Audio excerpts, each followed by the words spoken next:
Hello, am I audible to everyone?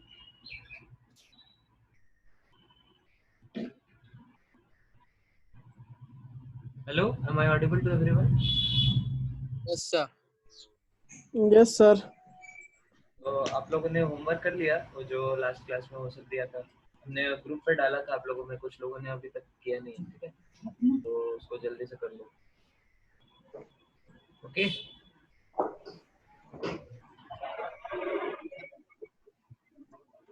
Hello hello मेरा आवाज आ रहा है हाँ सर। ओके तो हम लोग फिर अगला चैप्टर आज शुरू कर रहे हैं ठीक है that is structure of atom screen पे दिख रहा है सबको यस सर। Yes sir. तो ये हमारा अगला चैप्टर हम लोग आज शुरू करने वाले हैं that is structure of atom तो सबसे पहले एटम वर्ड कहाँ से आया एटम का कंसेप्ट कहाँ से आया तो बहुत समय पहले जो एंशिएंट ग्रीक फिलोसोफर्स होते थे इंडियन फिलोसोफर्स होते थे ठीक है तो वो लोग कुछ इस तरह से बोलते थे कि atoms everything in the universe is made up of some fundamental particles and these particles are called as atom ठीक है तो ये जो वर्ड है it is coming from Greek word ठीक है जिसका मतलब होता है एटमॉस ठीक है ग्रीक वर्ड एक एटमॉस है उससे ये वर्ड डिस्क्राइब हुआ है एटमॉस का मतलब होता है इनडिविजिबल ठीक है जिसको आप फर्दर क्या कर सकते हैं डिवाइड नहीं कर सकते ठीक है तो वहीं से फिर ये हमारा पार्टिकल ये वर्ड आया एटम तो साइंटिस्ट लोग बोले कि सारे चीज क्या होते हैं यूनिवर्स में फिलोसोफर सब ऐसे स्पेकुलेट कर रहे थे कि सारे चीज जो यूनिवर्स में होते हैं that exist as that comprise of atom ठीक है ओके आगे बढ़े तो this is some basic idea of atom ठीक है जो एंशिएंट ग्रीक फिलोसोफर से हम लोग को मिला ठीक है ओके तो हम लोग आगे बढ़ते हैं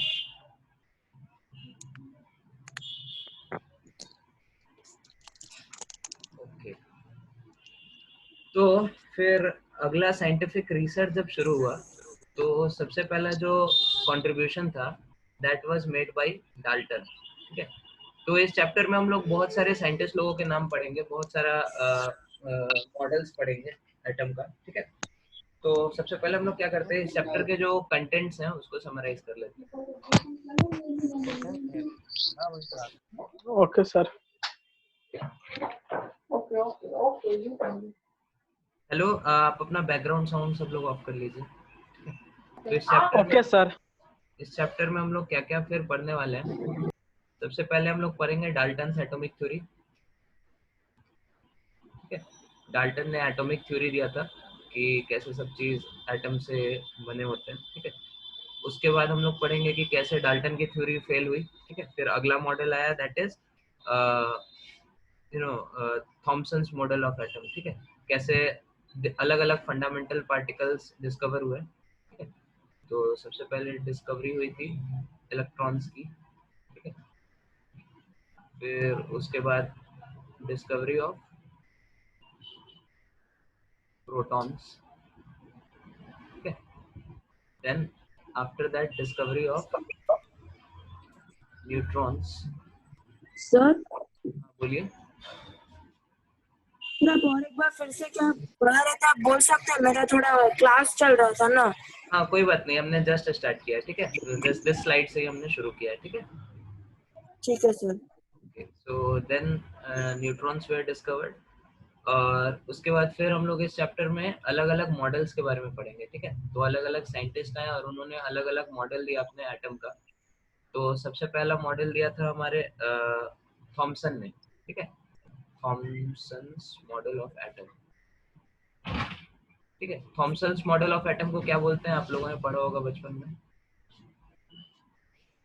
हाँ प्लम पडिंग मॉडल या फिर वाटर मॉडल मॉडल पढ़ा है ना और कोई ईयरफोन नहीं है कोई भी earphone water mineral model sir ठीक है खत्म हो गया उसके बाद फिर नेक्स्ट साइंटिस्ट आए he gave the he was Rutherford ठीक है तो उन्होंने अपना रदरफोर्ड ने अपना मॉडल दिया रदरफोर्ड्स मॉडल ऑफ एटम ठीक है और उसके बाद फाइनली रदरफोर्ड के मॉडल में भी कुछ कुछ डिस्क्रिपेंसी पाई गई। तो उसके बाद साइंटिस्ट जो आए बोर, उन्होंने अपना मॉडल दिया, ठीक है। और यहाँ से रदरफोर्ड से लेकर बोर के बीच जाने में, ठीक है, इसके बीच में बहुत सारे क्या हुए, बहुत सारे अलग अलग साइंटिस्ट ने कंट्रीब्यूशन दिए, ठीक है, जिसका रिजल्ट हुआ फाइनली कि हमारे पास ये बोर्स मॉडल आ पाया, ठीक है। तो उसमें कुछ कुछ साइंटिस्ट थे ये जिन्होंने डुअल नेचर ऑफ मैटर बताया, ठीक है, कि असल में मैटर और वेव्स, मतलब हर चीज, कोई भी चीज परफेक्टली मैटर या परफेक्टली वेव नहीं होता है। वेव के अंदर कुछ मैटर टाइप का नेचर होता है और मैटर के अंदर कुछ वेव टाइप का प्रॉपर्टीज होता है, ठीक है। इसके अलावा हम लोग और साइंटिस्ट के बारे में पढ़ेंगे जिन्होंने और कुछ कुछ रिसर्च किया। जैसे एक थे हमारे हाइजेनबर्ग, ठीक है, तो उन्होंने अपना अनसर्टेनिटी प्रिंसिपल दिया था, ठीक है, हाइजेनबर्ग्स एक्सपेरिमेंट, ठीक है। और फिर उसके बाद श्रोडिंगर ने फाइनली अपना मॉडल दिया, Schrodinger wave model of atom, ठीक है।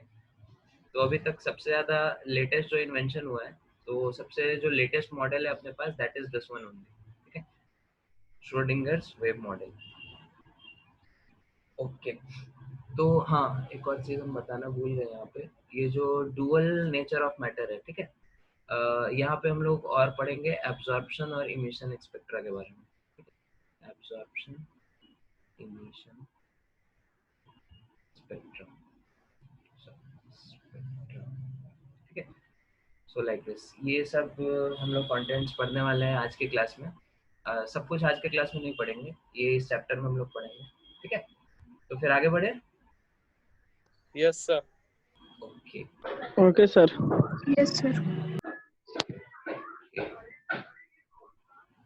तो फिर हम लोग अगले साइड में बढ़ते हैं। ओके, तो ये फोटो है आपके कैथोड रे एक्सपेरिमेंट का। अच्छा सॉरी, इसके पहले एक और चीज हमें बतानी थी, just wait.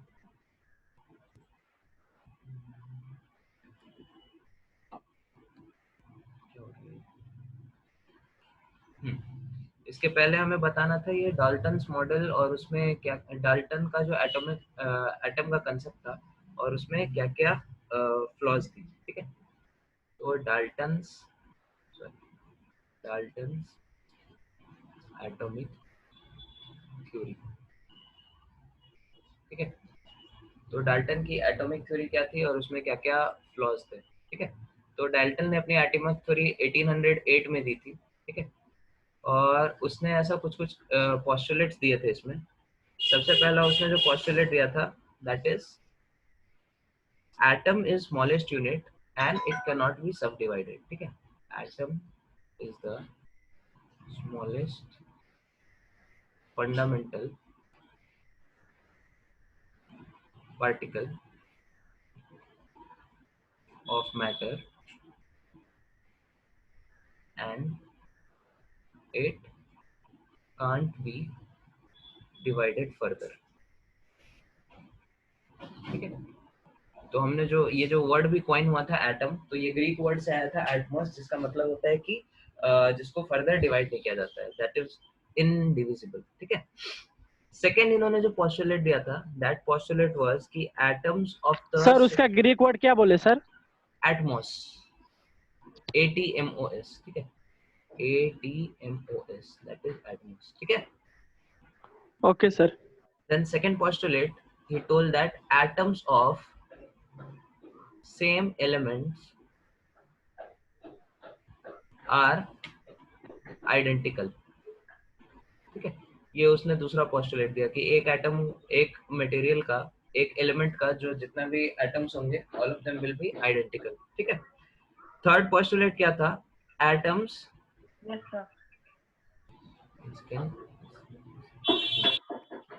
third thing, atoms combine in simple ratios to form compounds. ठीक है. Yes, sir.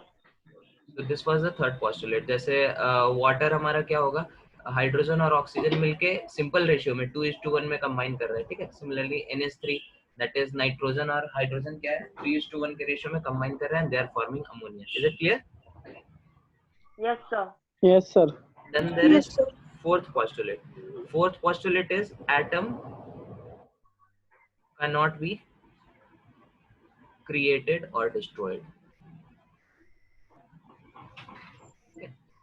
तो ये क्या थी, इनकी postulates थी हमारे डाल्टन की. ठीक है. लेकिन जब फर्दर एक्सपेरिमेंट्स हुआ तो डाल्टन की एक एक postulate क्या हुआ, डाल्टन का एक एक postulate धीरे धीरे गलत प्रूव होने लगा. ठीक है. Fail होने लगा. हाँ. Yes, sir. तो फर्दर डिस्कवरी क्या थी जिससे ये सब हमारे रिजल्ट जो थे वो फेल थे. तो फेलियर क्या था, सबसे पहला इन्होंने बोला कि atom is smallest fundamental particle and it can not be further divided. ठीक है. लेकिन बाद में साइंटिस्ट लोगों ने ऐसा पता किया कि एटम के अंदर भी बहुत कुछ होता है. ठीक है. तो जब डिस्कवरी ऑफ इलेक्ट्रॉन हुआ, ठीक है, हेलो, अगर बैकग्राउंड में आवाज आ रहा है तो आप लोग म्यूट कर लीजिए. तो जब इलेक्ट्रॉन की डिस्कवरी हुई, फिर से जब प्रोटॉन की डिस्कवरी हुई, ठीक है, तो इससे ये पता चल गया कि एटम इनडिविजिबल नहीं है. ठीक है. उसको फर्दर हम लोग छोटे छोटे पार्टिकल्स में डिवाइड कर सकते हैं. तो ये इसका ड्रॉबैक हो गया. ठीक है. Second thing, atoms of same elements are identical. तो ऐसा आइसोटोप्स के केस में नहीं होता. ठीक है. आइसोटोप्स में सेम एलिमेंट है हमारे पास, लेटेस्ट से क्लोरीन 35 लिया हमने और क्या लिया, क्लोरीन 37 लिया. ठीक है.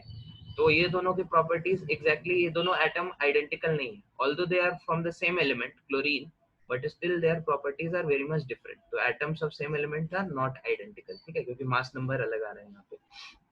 तीसरा उन्होंने पोस्टुलेट बोला था कि वो लोग सिंपल एटम हमारे सिंपल रेशियो में कंबाइन करते हैं कंपाउंड बनाने के लिए. ठीक है. लेकिन बाद में जब डिस्कवर हुआ नॉन स्टोइशियोमेट्रिक कंपाउंड्स का, नॉन स्टोइशियोमेट्रिक कंपाउंड्स. ठीक है. नॉन स्टोइशियोमेट्रिक कंपाउंड्स कैसे कंपाउंड्स होते हैं, ऐसे कंपाउंड्स जो सिंपल रेशियो में कंबाइन नहीं करते. ठीक है. जैसे इसका एक बहुत पॉपुलर एग्जांपल है, दैट इज Fe0.97O. ठीक है. तो ये सिंपल रेशियो नहीं है, ये 97:100 का रेशियो है. ठीक है. तो this is not a simple ratio. तो इस टाइप के कंपाउंड्स भी नेचर में एग्जिस्ट करते हैं. तो उससे पता चला कि ये सिंपल रेशियो में जरूरी नहीं है हमेशा कंबाइन करे. ठीक है. So these were the failures of Dalton's model. तो उसके बाद हमारा अगला मॉडल आया. Till this point everything is clear? हाँ बोलो सर. ये रेशियो मतलब? रेशियो मतलब जैसे यहाँ पे Fe 0.97:0 है. ठीक है. हाँ. 1 है, 1 है. ठीक है. तो this is not a simple ratio ना. सिंपल रेशियो यहाँ पे 2:1, 1:3 ऐसा कुछ आता हाँ है. हाँ हाँ. लेकिन यहाँ पे 0.97:1 आ रहा है. ओ, लाइक दिस. Okay sir. ठीक है. आगे बढ़े. Yes sir. ओके. तो Yes, sir. इसको हम क्लियर कर रहे हैं. ठीक है. अच्छा, हम जो भी नोट कर रहे हैं आप लोग भी साथ में नोट करते चलो, क्योंकि हम क्लियर कर देंगे फिर आपको दिखेगा नहीं. ठीक है. Okay. Sir, wait for some time, sir. हाँ, जल्दी नोट करो.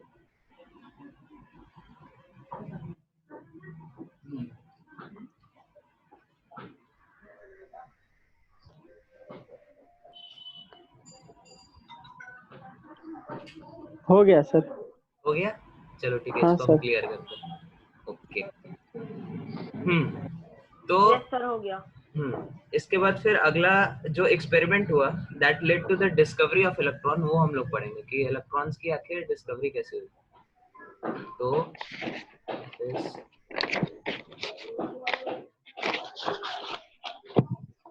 ठीक है. तो इलेक्ट्रॉन की डिस्कवरी आखिर हुई कैसे.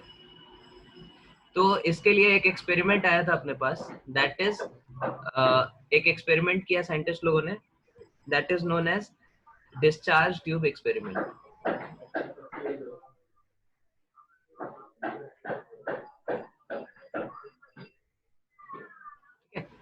तो उस डिस्चार्ज ट्यूब एक्सपेरिमेंट में क्या क्या किया और उसके क्या क्या रिजल्ट्स थे, हम लोग उसको देखते हैं. ठीक है. Okay, sir.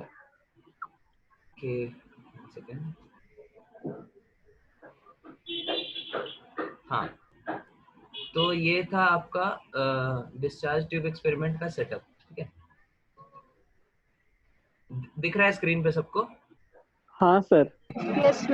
तो उस सेटअप में अपने पास क्या क्या था? नीचे एक बैटरी थी, ठीक है, दिस इज योर बैटरी, ठीक है। और उस बैटरी से क्या कनेक्ट किया उन्होंने? एक तरफ से कैथोड, पॉजिटिव एंड पे कैथोड कनेक्ट किया, और निगेटिव एंड पे क्या कनेक्ट किया? एनोड, ठीक है। नेगेटिव पे कैथोड सर, पॉजिटिव पे हाँ एनोड सॉरी ना। सॉरी सॉरी, निगेटिव पे कैथोड और पॉजिटिव पे एनोड, उल्टा बोल दिया मैंने। हाँ, और उसके बाद उसने क्या किया, ये जो हमारा कंटेनर था ग्लास ट्यूब, ठीक है, इसमें से एक पाइप बाहर निकाला और इस पाइप में वैक्यूम बनाने का कोशिश किया, ठीक है, मतलब इसके अंदर जो भी गैस थी उसको बाहर निकाल दिया, ठीक है। Yes sir, yes sir. हाँ, और एक्सपेरिमेंटली जब हम लोग वैक्यूम क्रिएट करते हैं, ठीक है, तो असल में वैक्यूम क्रिएट करना पॉसिबल नहीं होता है हमारे लिए। तो एक मिनट, ये पीछे खटखट का आवाज आ रहा है, जिसका भी आ रहा है वो म्यूट कर लो, ठीक है। ओके। तो यहाँ पे क्या हुआ, उन्होंने वैक्यूम क्रिएट किया। वैक्यूम मतलब इन लैब कंडीशन में अगर जब प्रेशर हमारा अप्रोक्सीमेटली इक्वल टू 1/2000 एटीएम के आसपास पहुंच जाता है, ठीक है, तो हम लोग उसको प्रैक्टिकली ऑल कंसिडरेशन के लिए उसको हम लोग वैक्यूम मान लेते हैं, ठीक है। तो यहाँ से जो भी गैस भरी थी उसको बाहर निकाला गया और यहाँ पे प्रेशर लगभग 1/2000 एटीएम के आसपास लाया गया, ठीक है। Hello, is it clear?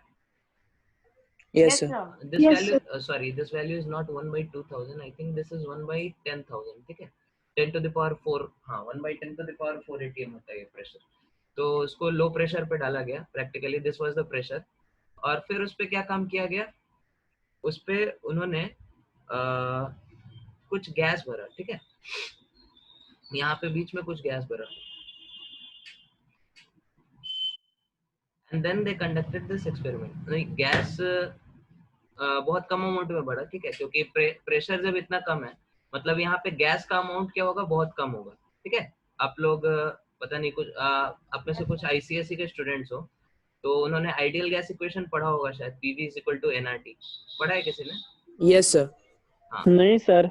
अच्छा ठीक है, नहीं सर, आईसीएसई में नहीं था। आईसीएसई में नहीं था? Sir, okay, West Bengal board में था. अच्छा वेस्ट बंगाल बोर्ड में था, ओके। तो अगर कम प्रेशर है, ठीक है, मतलब यहाँ पे एक्चुअली परफेक्टली तो वैक्यूम हुआ नहीं है, ठीक है, तो अभी भी यहाँ पे क्या है, कुछ गैस पार्टिकल्स मौजूद हैं, ठीक है। और चूंकि हमने प्रेशर बहुत कम कर दिया है, वैक्यूम लगभग सारा ही गैस बाहर निकाल दिया, तो यहाँ पे बहुत कम गैस पार्टिकल्स बने होंगे, ठीक है। ये चीज समझ में आ रहा है सबको? हाँ सर। हाँ sir. Yes sir. उसके बाद उन्होंने क्या किया, इस बैटरी के थ्रू हाई वोल्टेज पास किया, हाई वोल्टेज, ठीक है। हाई वोल्टेज मतलब कितना high, that is approximately equal to 10 to the power 4 volt. उन्होंने क्या किया, वोल्टेज पास किया, ठीक है। ओके, ये चीज क्लियर है? Yes, हाँ sir. सर। हाँ, तो फिर उन्होंने ऑब्जर्व किया कि यहाँ पे जो कैथोड सरफेस है हमारा, ये जो कैथोड का सरफेस है जिसको हम पिंक से हाईलाइट कर रहे हैं, यहाँ से क्या हुई, कुछ रेज निकलना शुरू हुई, ठीक है। और वो रेज स्ट्रेट चलते चलते चलते चलते आके कैथोड से लेके एनोड पे आ गई, ठीक है। अच्छा। हाँ, तो इसी के नाम पे इस एक्सपेरिमेंट का नाम पड़ गया, that is cathode ray experiment, ठीक है। ठीक है सर। तो इस रेज, ये जो रेज निकली, उन रेज का नाम पड़ा कैथोड रेज, क्योंकि वो कैथोड सरफेस से निकलती थी, और उसी के नाम पे एक्सपेरिमेंट हो गया cathode ray experiment. Is it clear to everyone? Yes, sir. Yes हाँ सर। सर। तो असल में ऐसा लग रहा था कि ये रेज जो है सो कैथोड सरफेस से आ रही है, लेकिन असल में ये कैथोड सरफेस से नहीं आती है। ये असल में इसके बीच में जो गैस मॉलिक्यूल्स हैं, ठीक है, जो येलो से हमने डिनोट किया है, वो रेज उनसे निकलती हैं, ठीक है, कैथोड के सरफेस से नहीं निकलती, ठीक है। तो कैसे कैसे होता है वो हम थोड़ा समझते हैं इसको।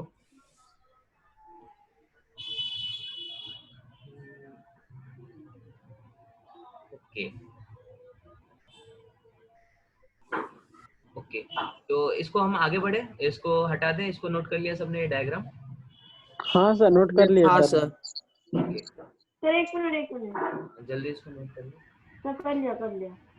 कर लिया, okay, I am clearing all this.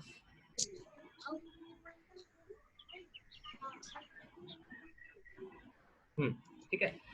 तो उसके बाद क्या हुआ, हम लोग इसकी प्रॉपर्टीज को देखते हैं, ये कैथोड रेज का असल में नेचर क्या था।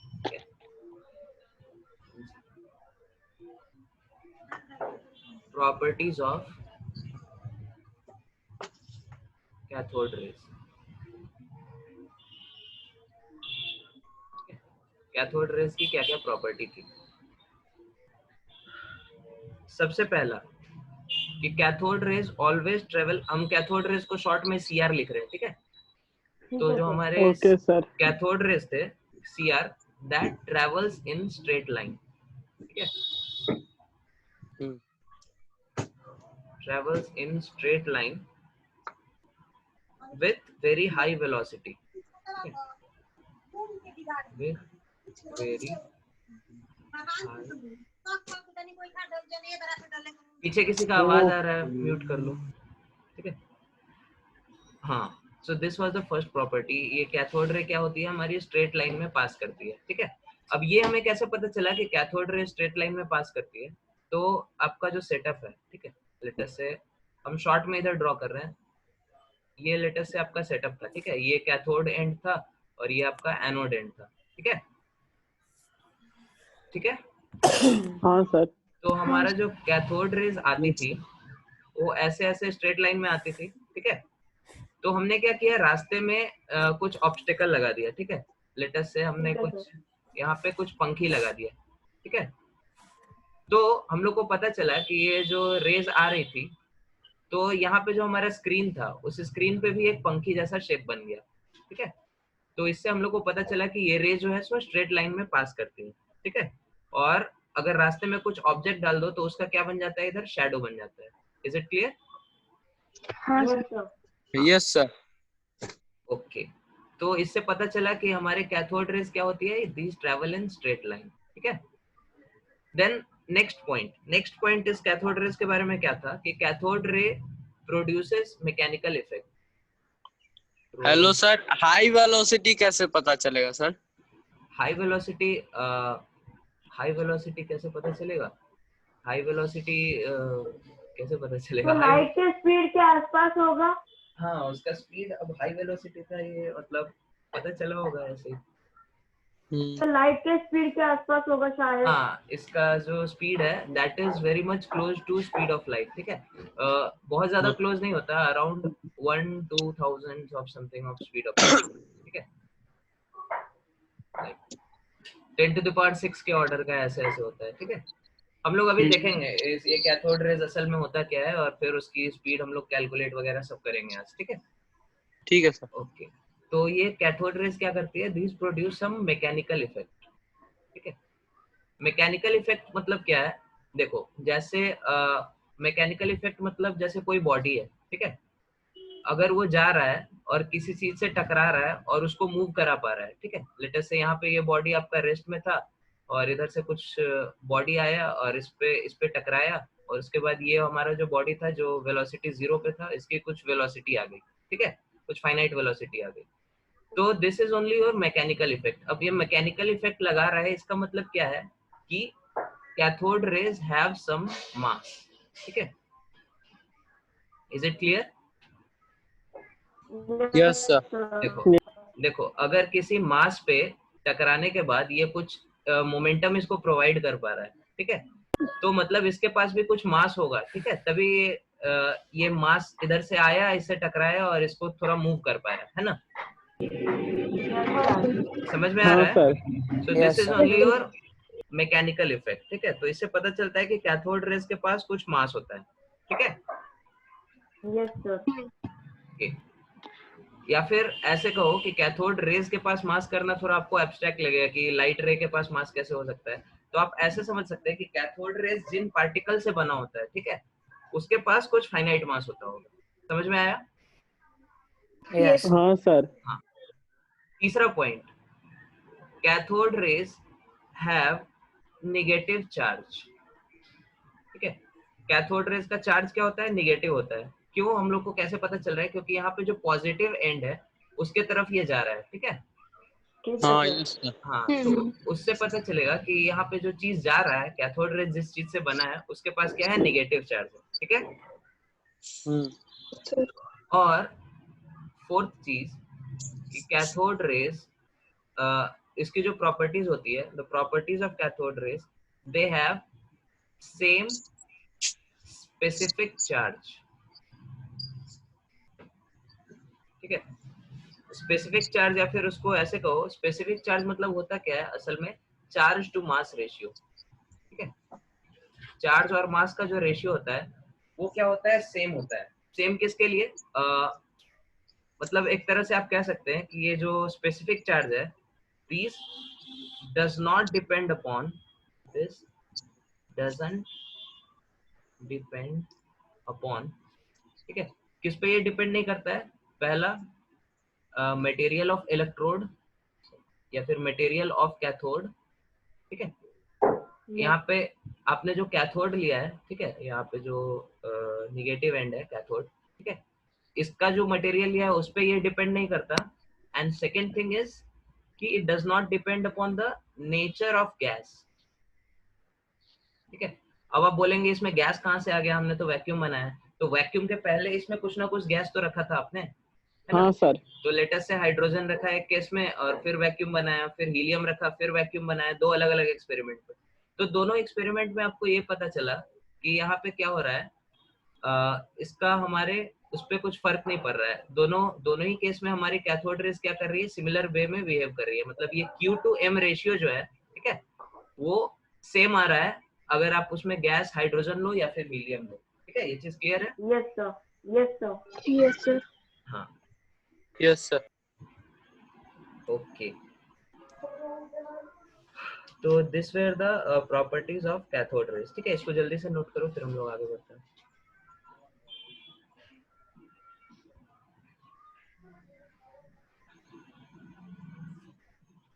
हाँ सर कर लिया। सबने कर लिया? हाँ सर हो गया सर। Yes sir. सर एक मिनट, मैंने नहीं किया। हाँ, करो करो।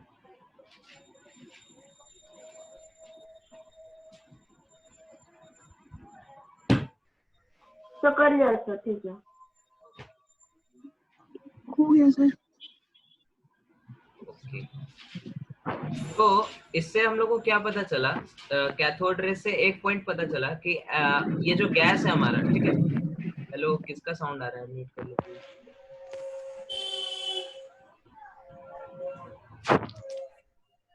ठीक है, तो ये हमारा जो एटम है, ठीक है, कैथोड रे एक्सपेरिमेंट से ये पता चला कि एटम के अंदर, ये लेटर से हमारा एटम है, तो इसके अंदर क्या होता है, कुछ निगेटिवली चार्ज पार्टिकल्स होते हैं, ठीक है। समझ में आ रहा है? हाँ क्योंकि हाँ सर। सर। एक्सपेरिमेंट से पता चला ना, कुछ निगेटिवली चार्ज हाँ। पार्टिकल एक तरफ से हाँ दूसरे सर। तरफ जा रहा है, तो पता चला कि एटम के अंदर कुछ निगेटिवली चार्ज पार्टिकल होते हैं, ठीक है।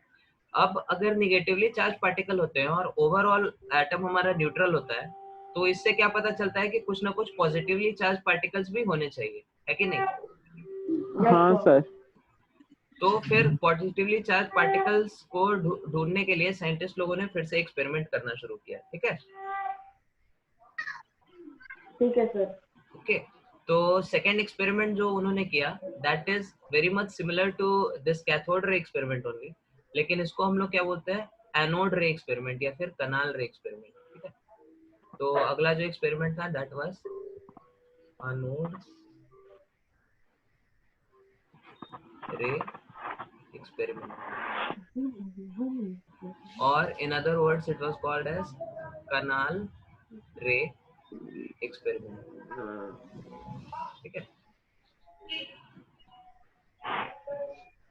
तो यहाँ पे इसका एक्सपेरिमेंटल सेटअप क्या था और इसमें कैसे कैसे कराते हैं, ठीक है, उससे रिलेटेड हम एक वीडियो शेयर कर रहे हैं, आप लोग उससे ज्यादा अच्छे से क्लियर हो पाएगा, ठीक है।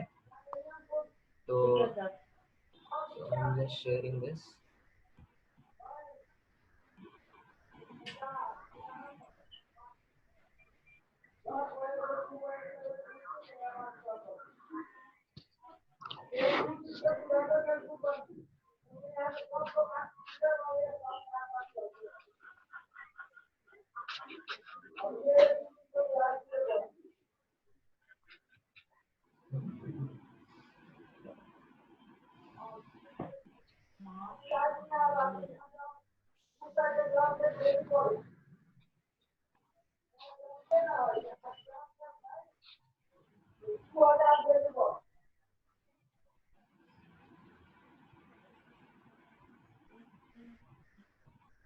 ये स्क्रीन दिख रहा है सबको?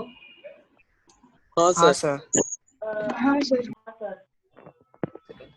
साउंड ऑन कर देते ताकि आप लोग को भी सुनाई दे।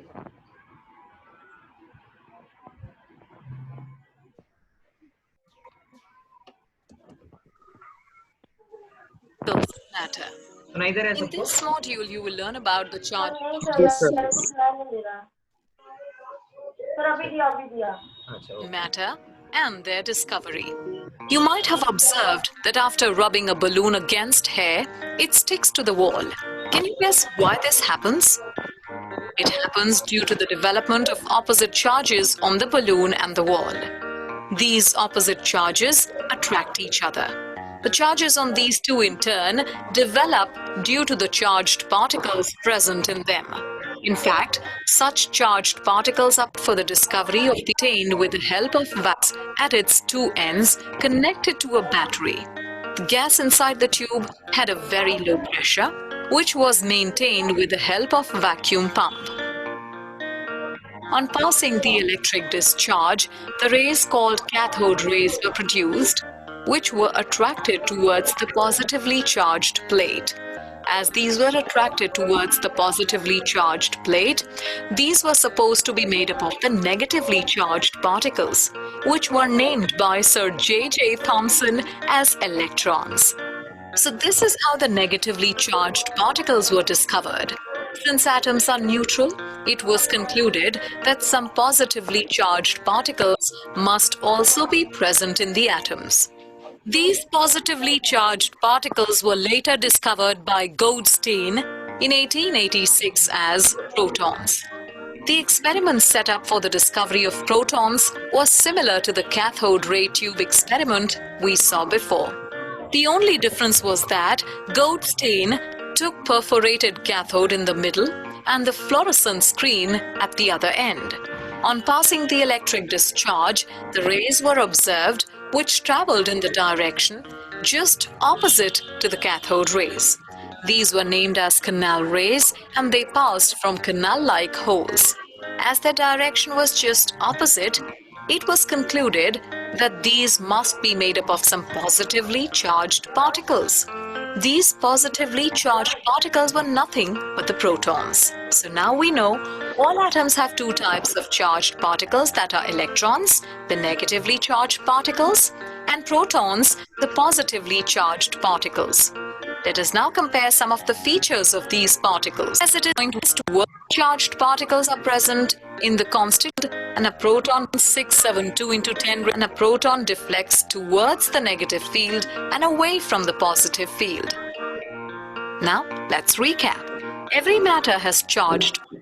Okay, so you saw the video? Yes, sir. Yes, sir. It made some sense to you? समझ में आया सबको क्या हो रहा था उधर? हाँ सर.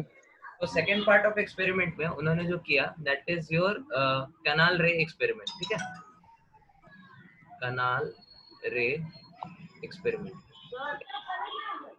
कैनाल रे एक्सपेरिमेंट किन्होंने किया था? अभी वीडियो में देखा आपने, बताओ. गोल्डस्टीन ने किया था और उसके बेसिस पे उन्होंने कुछ कुछ प्रॉपर्टीज. हाँ बोलो. सर मैं वीडियो नहीं देख पाया, मेरा मतलब वीडियो चला गया था, ब्लैक हो गया था. थोड़ा लास्ट से दिखा सकते हैं? थोड़ा मेरे. अच्छा ठीक है, हम ग्रुप पे शेयर कर देंगे, आप देख लेना. ठीक है, ओके. तो कैनाल रे एक्सपेरिमेंट में उन्होंने कुछ कुछ चीज ऑब्जर्व किया इन कैनाल रेज के बारे में. ठीक है, जैसे उन्होंने इसके पहले जो हम लोगों ने कैथोड रे पढ़ा था उसमें कैथोड रे की प्रॉपर्टीज पढ़ी थी. यहाँ पे हम लोग पढ़ेंगे प्रॉपर्टीज ऑफ कैनाल रेज. ठीक है, तो इसका नाम कैनाल रेज क्यों पड़ा?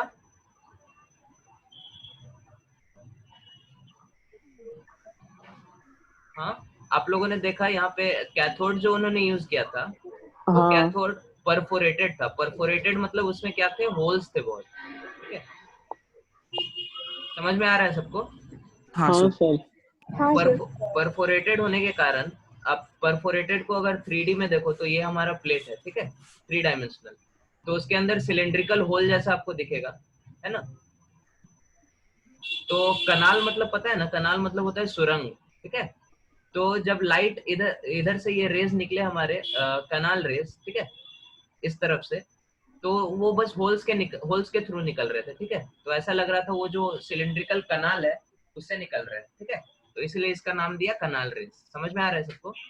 हाँ सर। हाँ सर। हाँ सर। लेकिन असल में ये रेज कहाँ से निकल रहे थे? Just like cathode ray. Cathode ray कहाँ से निकलता है? Just it appears that it is coming from cathode, ठीक है। असल में वो गैस से निकलता हो, ठीक है। कैथोड रे हमारा जो होता है वो असल में कैथोड सरफेस से निकलता नहीं है, वो निकलता है गैस से, जो गैस बीच में फंसा हुआ है कैथोड और एनोड के बीच, उससे निकलता है, ठीक है। हाँ सर। उसी तरह हमारा ये जो कनाल रेज है, this also don't come from the anode, ठीक है। इट जस्ट अपीयर्स कि वो एनोड के तरफ से आ रहा है, ठीक है। लेकिन असल में क्या होता है, that is also coming from the gas which is in between. Is it clear? Yes. हाँ सर। तो इसके भी फर्स्ट प्रॉपर्टी सेम ही रहेगी हमारे कैथोड रे की तरह, कि it always travels in straight path, ठीक है। तो कनाल रेज को हम क्या, कनाल रेज को हम सीआर नहीं लिख रहे हैं, नहीं तो आपको कंफ्यूजन हो जाएगा। इसको हम एनोड रेज भी बोलते हैं, ठीक है। तो इसको हम एआर लिखते हैं, एनोड रेज, ठीक है।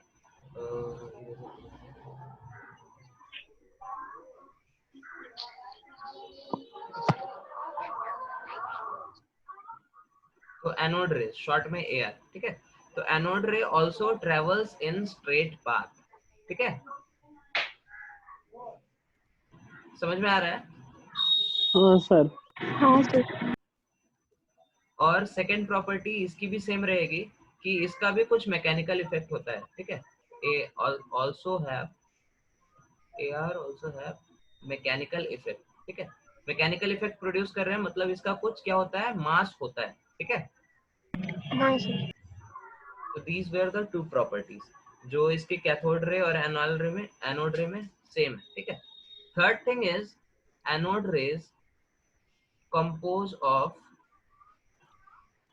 Positively charged ions, positively charged ions नहीं बोल सकते, पार्टिकल्स बोलते हैं, ठीक है।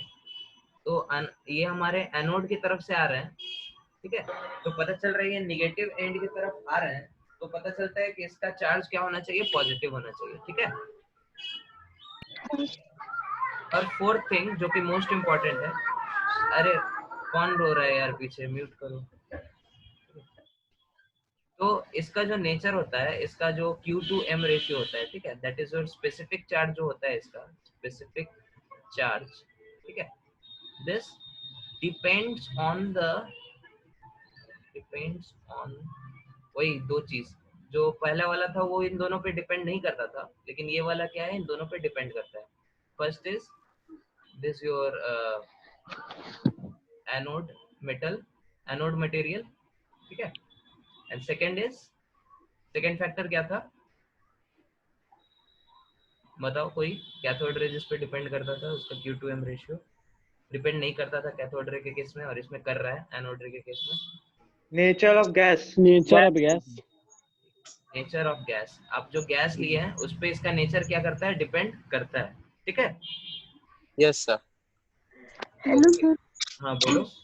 ये इस पे गैस पे ही हमेशा गैस से निकलता है, तो ये उस पे क्यों डिपेंड करता है, मेटल पे? हम बताते हैं, देखो जैसे आपने क्या किया, हाँ देखो, लेटेस्ट से ये आपका सेटअप है, ठीक है। यहाँ पे आपने परफोरेटेड ट्यूब डाला, और इस तरफ आपके क्या आ रहे हैं, येलो कलर से हमने जो डिनोट किया that is your cathode rays, ठीक है। और यहाँ पे जो हमने व्हाइट से डिनोट किया that represents your anode rays, ठीक है। This is your AR and yellow one is your CR, ठीक है। ओके, समझ में आ रहा है? हाँ सर। हाँ तो सर। असल में ये क्या हो रहा है, यहाँ पे गैस भरा हुआ है, ठीक है। लेटेस्ट से आपने यहाँ पे क्या हाइड्रोजन एटम लिया है, ठीक है। तो जब इस तरह से आप हाई वोल्टेज पास करते हैं तो हाइड्रोजन क्या होता है, आयोनाइज हो जाता है, ठीक है। वो एक इलेक्ट्रॉन रिलीज करता है और H+ आयंस में बन जाता है, ठीक है। तो ये जो कैथोड रे है हमारा, that is nothing but your electron only, ठीक है। ये इलेक्ट्रॉन से ही बना होता है हमारा कैथोड रेस, ठीक है।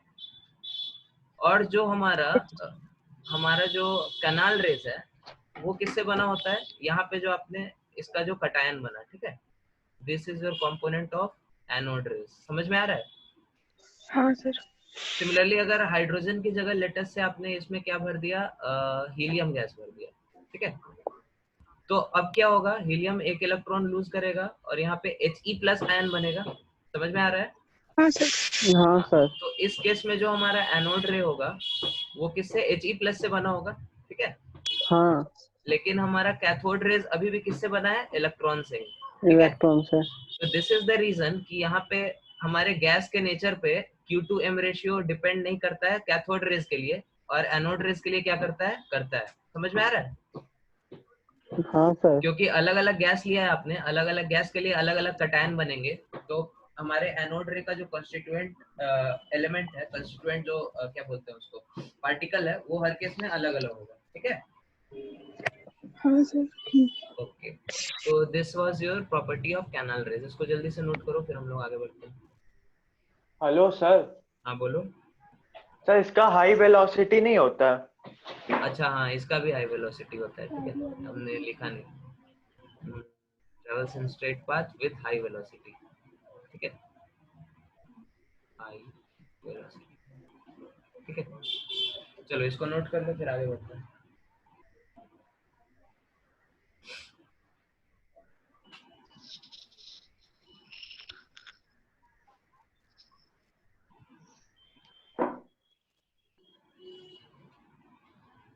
कर लिया नोट? हाँ सर। Yes sir. हाँ सर, हो गया सर। Yes sir. इसको हम क्लियर कर रहे हैं फिर। Okay sir. ओके, फिर एक यहाँ पे आप जनरल नॉलेज की तरह याद रख सकते हैं, न्यूट्रॉन की डिस्कवरी कैसे हुई, ठीक है। ये एनसीईआरटी का पार्ट नहीं है, बट स्टिल आप लोग जानने के लिए जान सकते हैं। न्यूट्रॉन्स की डिस्कवरी एक्चुअली बहुत बाद में हुई थी, जब ये मॉडल बहुत सारे आ चुके थे, तब फिर बाद में न्यूट्रॉन की डिस्कवरी हुई थी, ठीक है। तो न्यूट्रॉन की किसने डिस्कवरी की थी, किसी को याद है, किसी को पता है? Sir Thompson?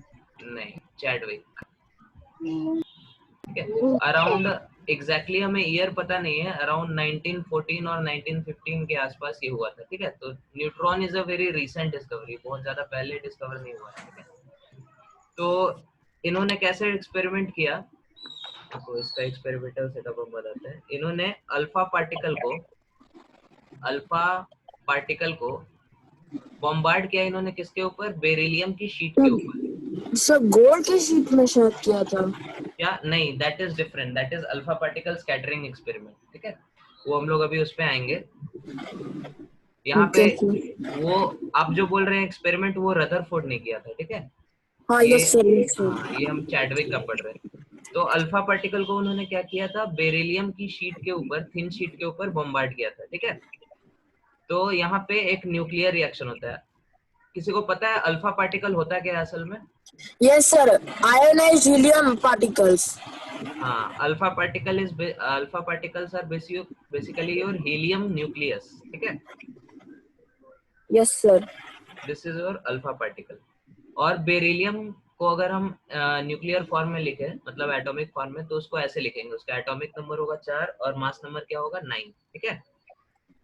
तो इस तरह जब उन्होंने बम्बार्ड किया तो यहाँ पे एक न्यूक्लियर रिएक्शन हुआ, ठीक है। न्यूक्लियर रिएक्शन हुआ तो क्या हुआ, यहाँ पे हम लोग को कार्बन एटम मिला, ठीक है, और एक न्यूट्रॉन का पार्टिकल मिला, ठीक है। तो जब भी आपको ऐसा न्यूक्लियर रिएक्शन दिखे, आपसे कुछ उसको आपको प्रोडक्ट वगैरह कभी पूछ सकता है कि इसको बम्बार्ड करेंगे तो क्या पॉसिबल प्रोडक्ट है, ठीक है।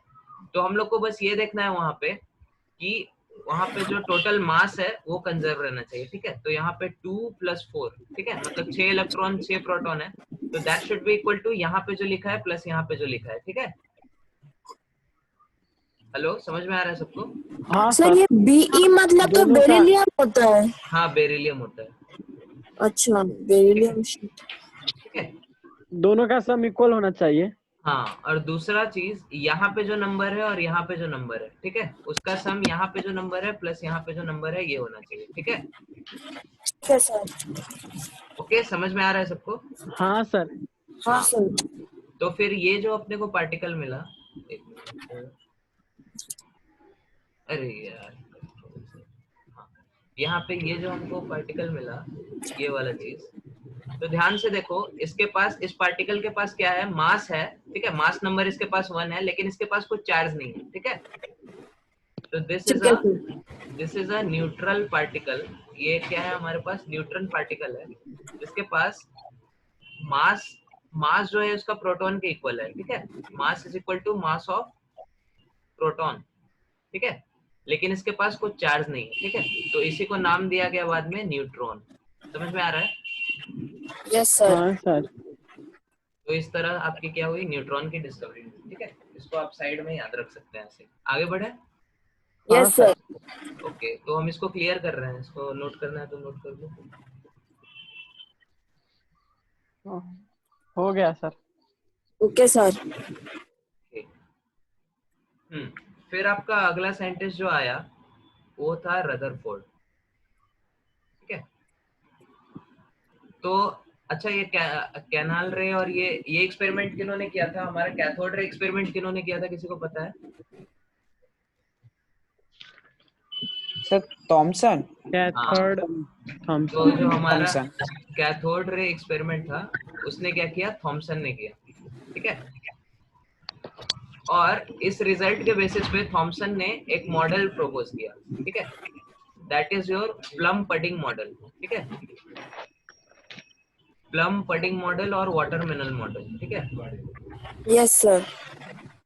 तो आप लोगों ने पढ़ा होगा बचपन में, ये मॉडल इसने क्या प्रपोज किया कि हमारा जो एटम होता है उसमें atom is comprised of positive charge, जिसके अंदर क्या नेगेटिव चार्ज के कुछ किसी किसी जगह पे नेगेटिव चार्ज हमारा इवनली स्कैटर्ड होता है। ठीक है, यस सर।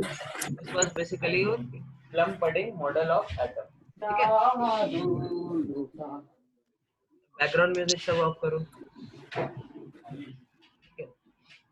ओके, तो ये जो हमारा साइंटिस्ट था इसका मॉडल बहुत फेमस हुआ, जे थॉमसन का, लेकिन इसके साथ एक प्रॉब्लम था, इसके स्टूडेंट्स बहुत इंटेलिजेंट थे। ठीक है, तो इसके जो स्टूडेंट्स थे बेसिकली आपके जो रदरफोर्ड और नील्स बोर हैं। ठीक है, रदरफोर्ड एंड नील्स बोर, तो वो इसी के स्टूडेंट थे। ठीक है, और उन्होंने अपने टीचर के मॉडल को गलत प्रूव करके फिर इन लोगों ने अपना थ्योरी एस्टैब्लिश किया।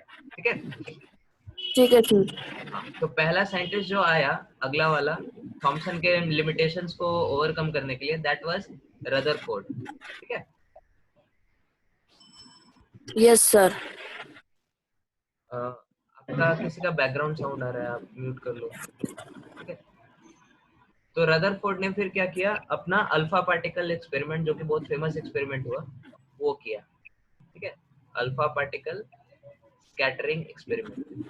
ठीक है, आज लगभग पूरा क्लास हम लोग का कहानी सुनते हुए ही जाएगा। ठीक है, अलग अलग साइंटिस्ट का कैसे मॉडल हुआ, फिर उसका ड्रॉबैक्स और फिर नया मॉडल आया। ठीक है, so ठीक है सर। तो उन्होंने क्या किया, अल्फा पार्टिकल को स्कैटर किया। ठीक है, लेट अस से this is a alpha particle source. ठीक है, और यहाँ से अलग अलग अल्फा पार्टिकल्स निकल रहे थे। ठीक है, फिर उन्होंने क्या किया, उसको बॉम्बार्ड किया एक थिन गोल्ड शीट के ऊपर। This is your thin gold sheet. ठीक है, और फिर उन्होंने क्या किया, चारों तरफ से हमारा कुछ फ्लोरोसेंट स्क्रीन लगा दिया। ठीक है, जैसे इस तरह से, लाइक दिस, ये आपका क्या हुआ, स्क्रीन हो गया। ठीक है, yes sir. This is your ZNS screen. ठीक है, तो ZNS स्क्रीन बेसिकली होता क्या है, इस पे अगर कोई भी पार्टिकल आके टकराए तो ये ग्लो करता है। ठीक है, जैसे आप लोगों ने बुल्स आई वाला गेम खेला है कभी? सर कौन सा गेम? बुल्स आई, वो डार्ट बोर्ड पे फेंकना होता है। डार्ट बोर्ड है किसी के पास? हाँ था। हाँ, डार्ट बोर्ड कुछ ऐसा होता है, उस पे ऐसे ऐसे मार्क रहता है और आपको इसके सेंटर पे निशाना लगाना होता है, ठीक है? हाँ yes sir. Yes sir.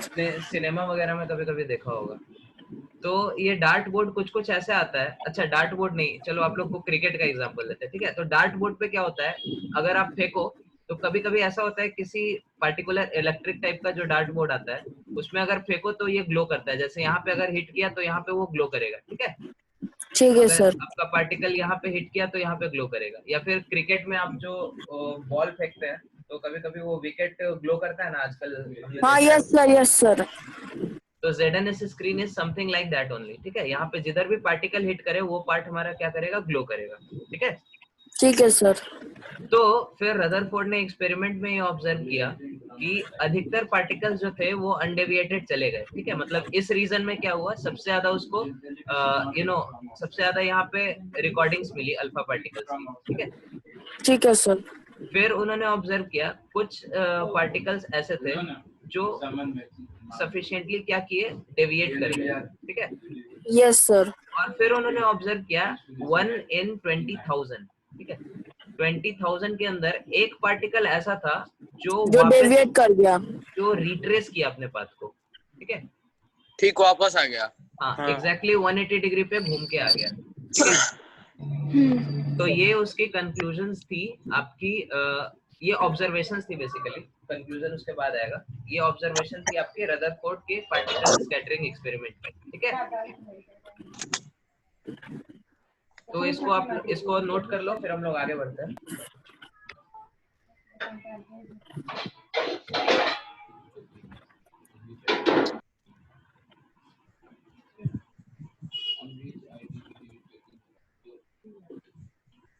Yes sir. Okay, तो हो गया सर। हाँ, तो इन्होंने क्या क्या कंक्लूड किया? सबसे पहला कंक्लूजन था कि अधिकतर पार्टिकल्स चले जाते हैं, कुछ पार्टिकल्स डेविएट होते हैं और कुछ पार्टिकल्स, बहुत कम पार्टिकल्स बहुत लार्ज एंगल पे डेविएट होते हैं और 1 in 20,000 क्या करते हैं, अपने पाथ को रिट्रेस करते हैं, ठीक है? यस तो सर। उसके बेसिस पे उन्होंने कुछ कुछ कंक्लूजन्स ड्रॉ किए, ठीक है? तो conclusions of this alpha particle scattering experiment, ठीक है? हम शॉर्ट में लिख दिए। तो सबसे पहले अधिकतर पार्टिकल्स सीधे चले गए, ठीक है?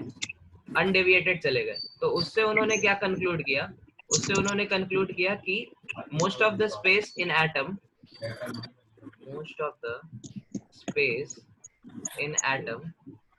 इज एम्प्टी, ठीक है? तभी उधर से क्या हो रहा है, पार्टिकल्स बिना घूमे चले जा रहे हैं। क्लियर है? Yes sir. सेकेंड ऑब्जर्वेशन था कि कुछ पार्टिकल्स क्या हो रहे हैं, डिफ्लेक्ट हो रहे हैं, ठीक है? कुछ पार्टिकल्स इस तरफ डेविएट हो रहे हैं, कुछ पार्टिकल्स हमारे इस तरफ डेविएट हो रहे हैं और कुछ पार्टिकल्स क्या हो रहा है, वापस रिट्रेस कर रहे हैं, ठीक है? तो इससे उन्होंने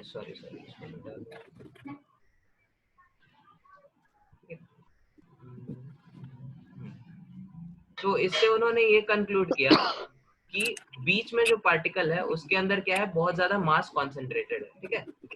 तो मोस्ट ऑफ द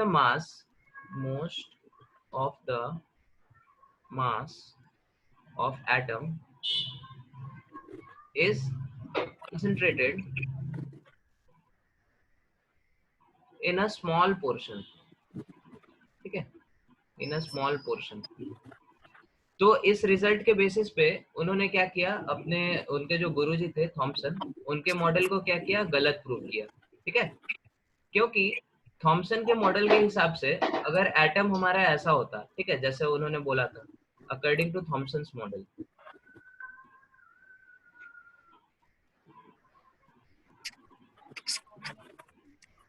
तो थॉमसन का मॉडल हमारा कुछ ऐसा था, ये इसमें कुछ क्या है हमारा, नेगेटिवली चार्ज आयंस इस तरह से, ठीक है?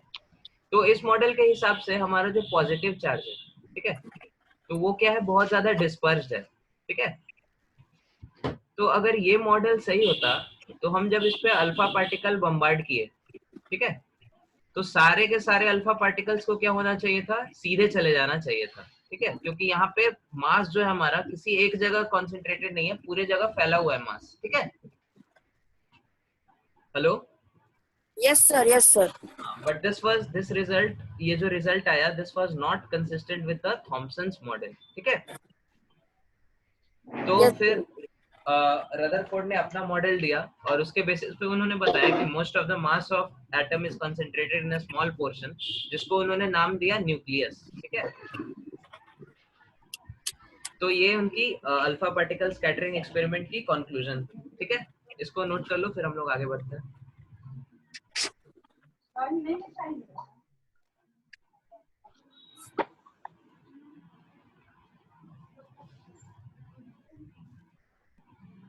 ठीक है, इसको क्लियर करें।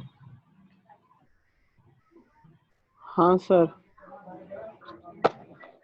Yes, sir. हाँ सर। तो फिर अगला जो इस चैप्टर का मोस्ट इम्पोर्टेंट मॉडल है, जिससे आपको बहुत सारा कैलकुलेशन वगैरह करना होगा, ठीक है। अच्छा हाँ, इससे पहले ये चीज कि रदरफोर्ड के मॉडल में गड़बड़ क्या हुआ, किसी को पता है रदरफोर्ड के मॉडल में गड़बड़ क्या हुआ?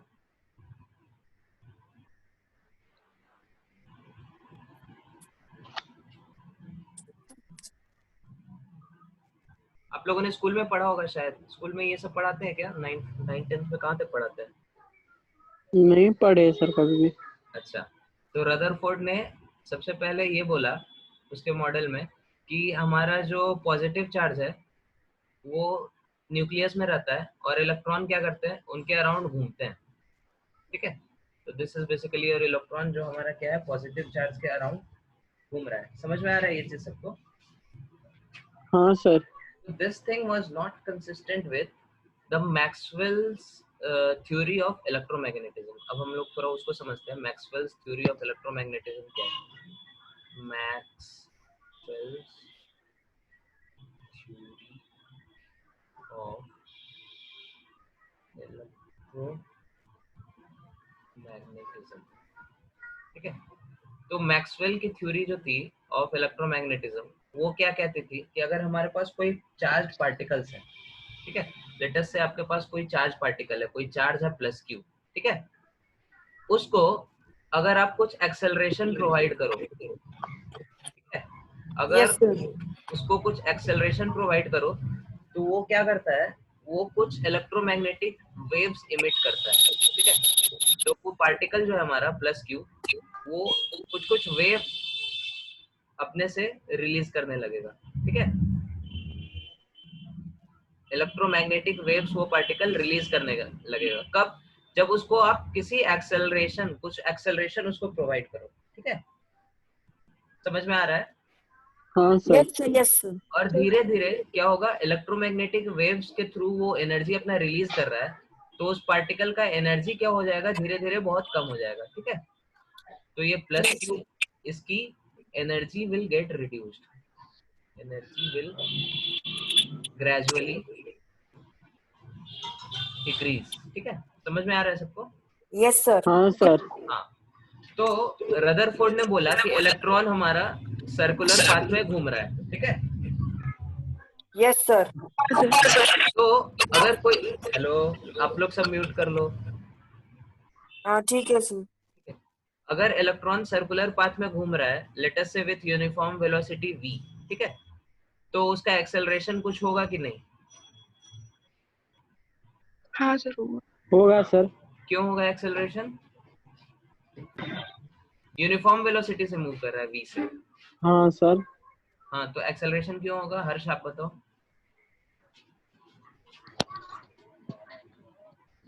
सर नहीं होगा। नहीं होगा। बताए सर, मैं बताऊं? विपुल विपुल विपुल विल आंसर। कोई पार्टिकल सर्कुलर पाथ में यूनिफॉर्म वेलोसिटी से मूव कर रहा है, तो उसका एक्सेलरेशन होगा कि नहीं होगा? सर होगा सर एक्सेलरेशन तो। One second only, Vipul will answer. सब लोग म्यूट कर दो। Hello sir. हाँ विपुल बोलो। पूरा एक्सेलरेशन है। हाँ, क्यों होगा एक्सेलरेशन? एक्सेलरेशन क्या एक्सेलरेशन नहीं होगा? नहीं सर। अच्छा ओके, वत्सल आप बताओ एक्सेलरेशन होगा कि नहीं? हाँ सर होगा। अच्छा बाकी लोग नोट कर लो। हाँ वत्सल, क्यों होगा एक्सेलरेशन? क्योंकि सर डायरेक्शन चेंज हो रहा है वेलोसिटी का। हाँ वेरी गुड। वेलोसिटी का मैग्नीट्यूड सेम है, यूनिफॉर्म सर्कुलर मोशन है, लेकिन डायरेक्शन क्या हो रहा है, हर इंस्टेंट पे चेंज हो रहा है। समझ में आ रहा है सबको? हाँ yes sir. That is why this is also a case of a charged particle undergoing acceleration. ठीक है, समझ में आ रहा है? हाँ सर। तो एक मिनट आप लोग म्यूट करो सब लोग, ठीक है? हाँ, तो यहाँ पे क्या होगा, ये पार्टिकल एक्सेलरेशन, ये चार्ज पार्टिकल एक्सेलरेट कर रहा है, ठीक है? तो ये क्या करेगा, इलेक्ट्रॉन को धीरे धीरे इलेक्ट्रोमैग्नेटिक वेव्स इमिट करनी चाहिए, और धीरे धीरे क्या होना चाहिए कि इलेक्ट्रॉन हमारा अपनी एनर्जी लूज करते जाए, ठीक है? तो लेटेस्ट से स्टार्टिंग में हमारा एटम कुछ ऐसे था, ये पॉजिटिवली चार्ज पार्टिकल है, और इसके अराउंड ये इलेक्ट्रॉन हमारा सर्कुलर पाथ में घूम रहा है, ठीक है? धीरे धीरे क्या होगा, अगर ये थ्योरी सही थी रदरफोर्ड की, तो हमारा इलेक्ट्रॉन क्या कर रहा होगा, ग्रेजुअली एनर्जी इमिट कर रहा होगा, ठीक है? ईएम वेव्स इमिट कर रहा होगा, सॉरी वेव्स की स्पेलिंग हमने गलत की, डब्ल्यूएवी, ठीक है? ईएम वेव्स रिलीज कर रहा होगा, और धीरे धीरे क्या होगी, हमारे इलेक्ट्रॉन की एनर्जी कम होगी, ठीक है? एनर्जी जब कम होगी तो धीरे धीरे धीरे धीरे क्या होगा, ये इसकी रेडियस कम होते जाएगी, ठीक है? क्योंकि एनर्जी क्या होती है, एनर्जी, इसकी काइनेटिक एनर्जी आप ऐसे लिख सकते हैं, हाफ एम वी स्क्वायर, ठीक है? और एनर्जी रिड्यूस कर रही है, एनर्जी रिड्यूस कर रही है तो मास तो रिड्यूस कर नहीं रहा होगा, ठीक है? वेलोसिटी रिड्यूस कर रही होगी, ठीक है? और जैसे जैसे वेलोसिटी रिड्यूस करेगी तो इसका सेंट्रीपिटल एक्सेलरेशन जो होता है M we square by R, ठीक है? वी की वैल्यू कम होते जा रही है, तो आर की वैल्यू भी क्या होगी, धीरे धीरे कम होगी, ठीक है? तो इसीलिए ये धीरे धीरे छोटे छोटे रेडियस में घूमना शुरू होगा, कम रेडियस में होते होते, और एक इंस्टेंट आएगा जब ये न्यूक्लियस से टकरा जाएगा। ये चीज क्लियर है सबको? हाँ सर। और अगर ये न्यूक्लियस से टकरा जाए तो फिर कैसा बन जाएगा, थॉमसन के प्लंग बडिंग मॉडल जैसा बन जाएगा, है ना? प्लस माइनस, और ऑब्वियसली बाकी पूरा स्पेस एटम का क्या होगा, एम्प्टी होगा, ठीक है? तो this is just like a you know miniature version of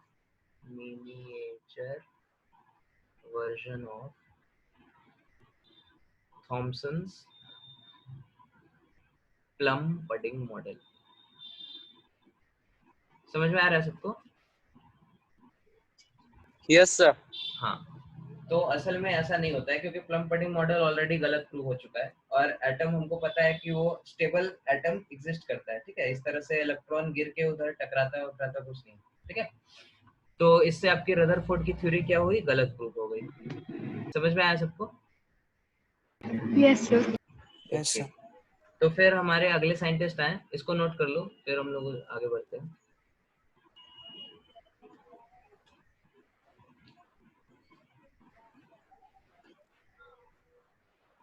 sir कर लिया। Okay, sir E equal to half M we square के नीचे क्या लिखा हुआ है? Centripetal force F M we square by are.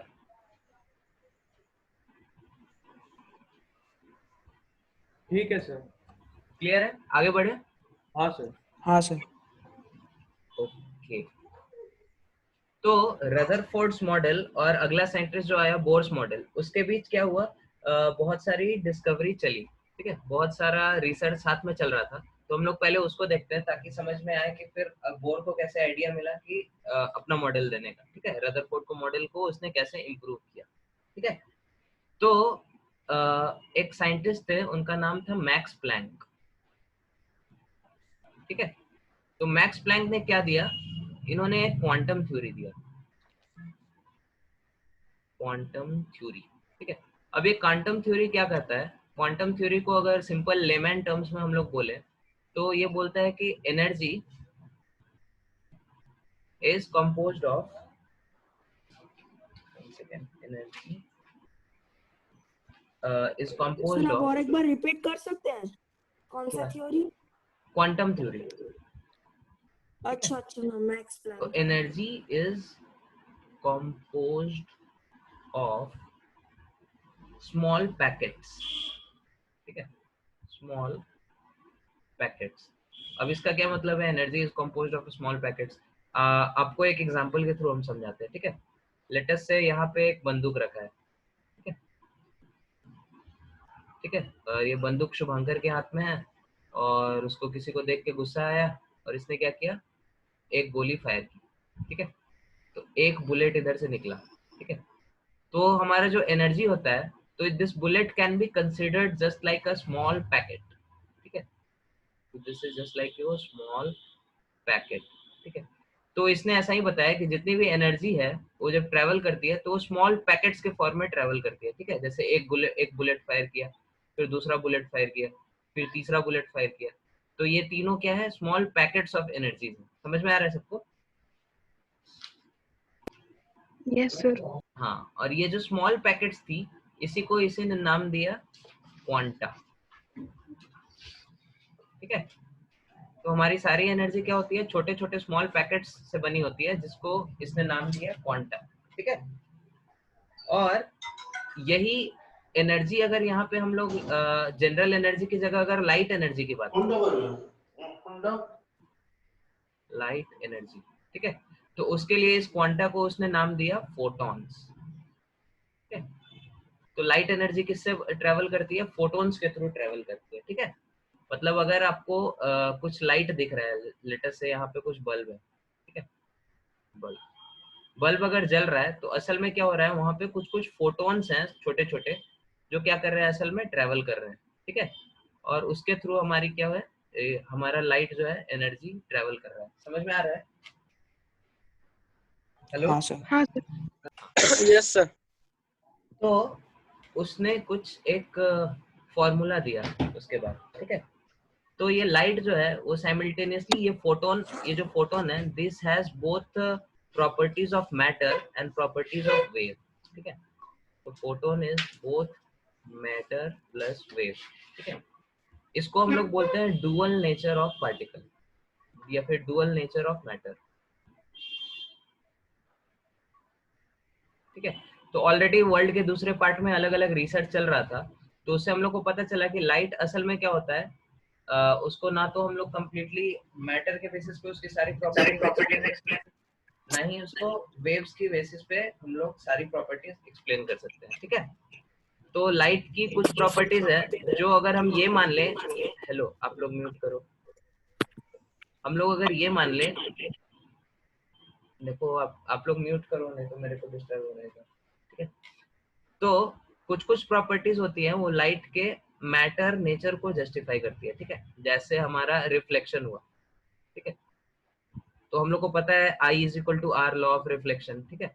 तो इससे पता चलता है कि लाइट क्या है, कुछ पार्टिकल से बना है और वो पार्टिकल किसी मिरर से टकराई और फिर रिफ्लेक्ट हो गई इस तरफ, तो इससे पता चलता है कि लाइट क्या है, मैटर से बना है। Similarly law of refraction also, ठीक है। रिफ्रैक्शन से भी हम लोग को कुछ हद तक ये आइडिया मिल सकता है कि लाइट इधर से आई और क्या हुआ, थोड़ा सा डेविएट कर गई और फिर इधर से चली गई, ठीक है। लेकिन कुछ प्रॉपर्टीज ऐसी हैं जिसको ये मैटर अगर लाइट को हम सिर्फ एज्यूम करें कि ये मैटर से बना होता है तो उससे एक्सप्लेन नहीं होती, ठीक है। उसके लिए हम लोग को वेव मॉडल देना पड़ता है। वो प्रॉपर्टीज बहुत सारी हैं, आप लोग फिजिक्स में पढ़ेंगे, हम इसके डिटेल में नहीं जाएंगे। डिफ्रैक्शन या फिर इंटरफेरेंस, ठीक है। तो ये सब कुछ कुछ एक्सपेरिमेंट हुआ, उसके बेसिस पे पता चला कि लाइट्स के अंदर क्या है, दोनों तरह की प्रॉपर्टी है। Light can behave as matter also and it can behave as wave also, ठीक है। क्लियर है? हेलो? हाँ सर। हाँ, तो अब हमारा जो ये लाइट एनर्जी है, लाइट एनर्जी, ये इस साइंटिस्ट ने बोला कि फोटॉन्स से बना होता है, which have both particle nature, matter, हमने मैटर क्यों लिखा, एक मिनट, यहाँ पे इसको थोड़ा करेक्ट करो आप, मैटर नहीं होगा यहाँ पे आप इसको पार्टिकल लिखो, ठीक है। has both particle nature and wave nature, ठीक है। मैटर क्या होता है, ठीक है। तो पार्टिकल नेचर मतलब वो कुछ मटेरियल की तरह बिहेव कर रहा है, और वेव मतलब किसी वेव की तरह बिहेव कर रहा है। वेव मतलब जैसे, ठीक है, हम लोग अभी थोड़ी देर में वेव्स को समझेंगे, ठीक है। तो ये जो फोटोन है इसके अंदर भी ये दोनों प्रॉपर्टीज होंगी, ठीक है। it will behave as a particle also and it will behave as a wave also. समझ में आ रहा है? हाँ सर। हाँ, तो हम लोग फिर अब इसको थोड़ा डिटेल में देखते हैं, वेव नेचर क्या होता है, पार्टिकल नेचर होता है। इसको आप जल्दी से नोट करो, फिर हम इसको हटाते हैं।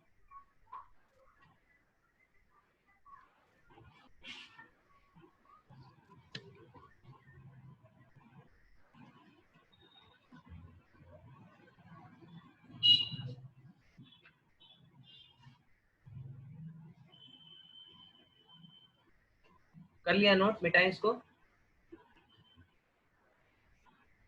हाँ सर।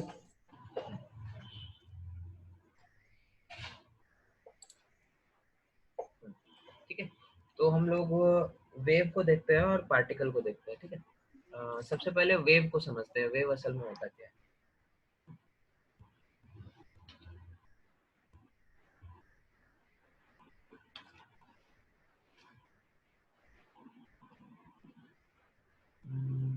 वेव्स, तो वेव हमारा कैसे इसको ड्रॉ कर सकते हैं, जैसे लेटर से ये एक दीवार है, ठीक है, और यहाँ पे इस एंड पे हमारा कौन है, वत्सल खड़ा है, ठीक है, और वत्सल ने क्या किया, ये हमारे पास एक रस्सी है, रोप है, और ये एंड हमारा टाई है इस एंड से, ठीक है, वो दीवार से ये हमारा टाइड है। फिर वत्सल ने क्या किया, इसको उठा के एक झटका दिया, उठा के एक बार इसको नीचे किया, ठीक है, तो फिर आपको क्या दिखेगा, इसके अंदर ये रस्सी हमारा सीधे नहीं रहेगा, कुछ ऐसा इसके अंदर फ्लक्चुएशन आएगा, और ये फ्लक्चुएशन क्या आगे की तरफ बढ़ते जाएगा। ठीक है, समझ में आ रहा है सबको, विजुअलाइज कर पा रहे हैं? हाँ सर। हाँ सर। हाँ तो sir. This can be called as a wave. ठीक है, यहाँ पे क्या हुआ है, एक आपने वेव जनरेट किया है, ठीक है, तो वेव की कुछ प्रॉपर्टीज होती है, ठीक है, तो हम लोग उसको देखते हैं, प्रॉपर्टीज ऑफ वेव्स, या फिर ऐसे कह सकते हैं कैरेक्टरिस्टिक्स ऑफ वेव। प्रॉपर्टी तो अलग चीज हो गया, इसको मिटा देते हैं, प्रॉपर्टीज नहीं, characteristics of waves. Characteristics of waves, ठीक है, वेव्स का क्या क्या कैरेक्टरिस्टिक होता है। तो सबसे पहला कैरेक्टरिस्टिक है दैट इज वेवलेंथ। हेलो, आप साउंड म्यूट करो सब, ठीक है। वेवलेंथ को हम लोग लेम्डा से डिनोट करते हैं, ठीक है, ग्रीक लेटर है लेम्डा। वेवलेंथ होता क्या है, लेटर से ये आपका वेव है,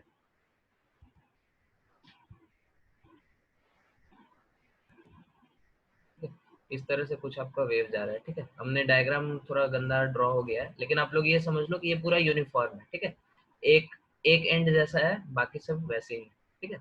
तो वेवलेंथ क्या होता है, wavelength is the distance between two adjacent crest, ये जो आपका डिस्टेंस है दैट इज योर वेवलेंथ, या फिर the same distance is there between the two troughs, ठीक है, जो हमारा वैली है यहाँ पे और यहाँ पे जो पीक है, दोनों के बीच का जो डिस्टेंस है दैट इज सेम। इनफैक्ट किसी भी बीच वाले पॉइंट को भी आप ले सकते हैं और उसके करस्पॉन्डिंग पॉइंट अगले वेव फॉर्म का जो होगा उसका आप ले सकते हैं, और ये डिस्टेंस भी क्या होगा, lambda. This is your wavelength.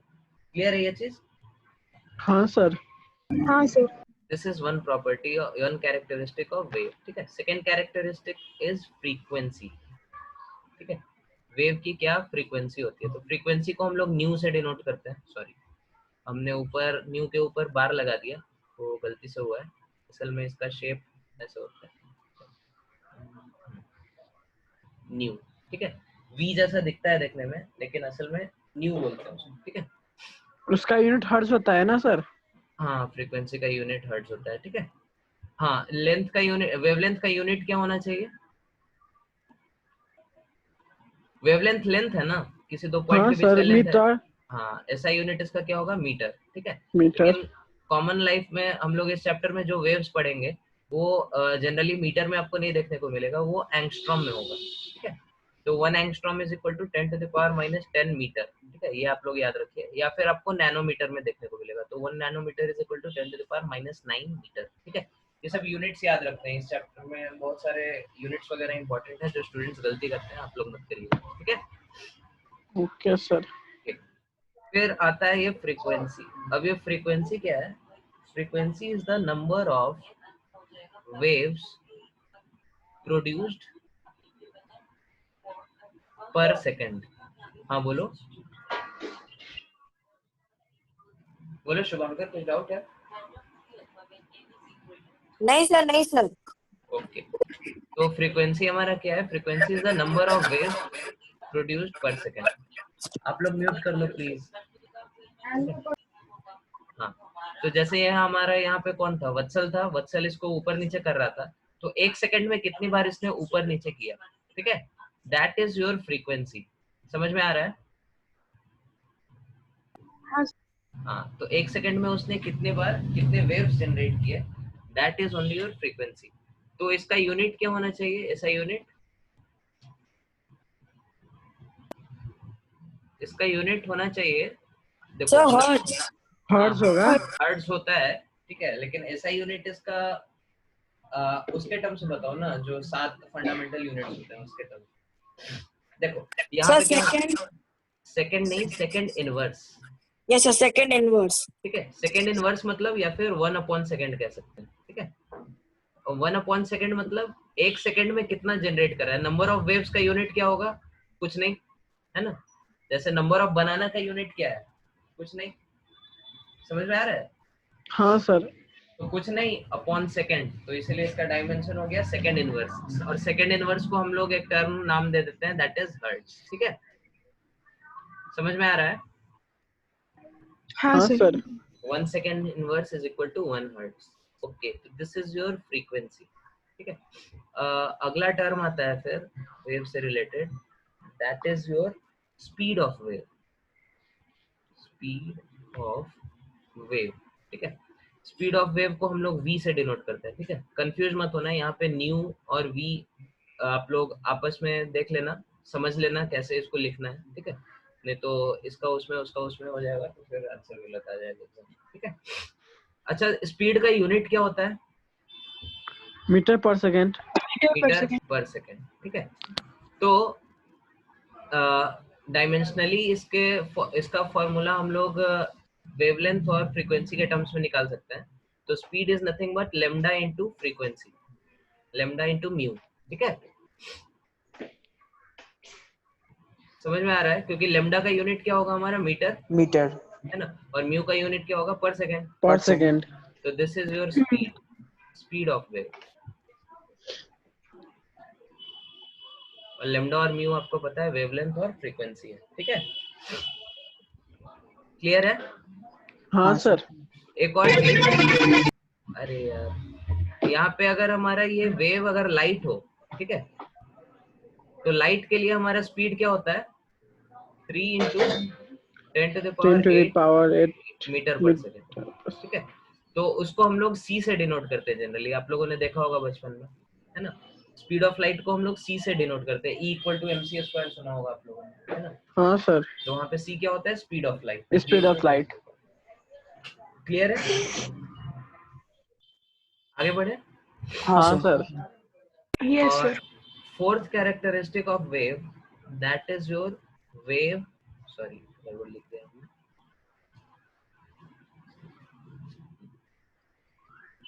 That is your wave number, ठीक है? वेव नंबर का नंबर से कोई लेना देना नहीं है, ठीक है? इसको हम लोग म्यू बार से डिनोट करते हैं। जो फ्रीक्वेंसी का यूनिट है उसी के ऊपर आप क्या कर दिए? बार लगा दिया, ठीक है? Mu bar. तो that is nothing but, wave number is nothing but the reciprocal of your wavelength, ठीक है? 1/λ इसका वेव नंबर। क्लियर है? हाँ सर। तो इसको नोट कर लो जल्दी से, फिर आगे बढ़ते हैं।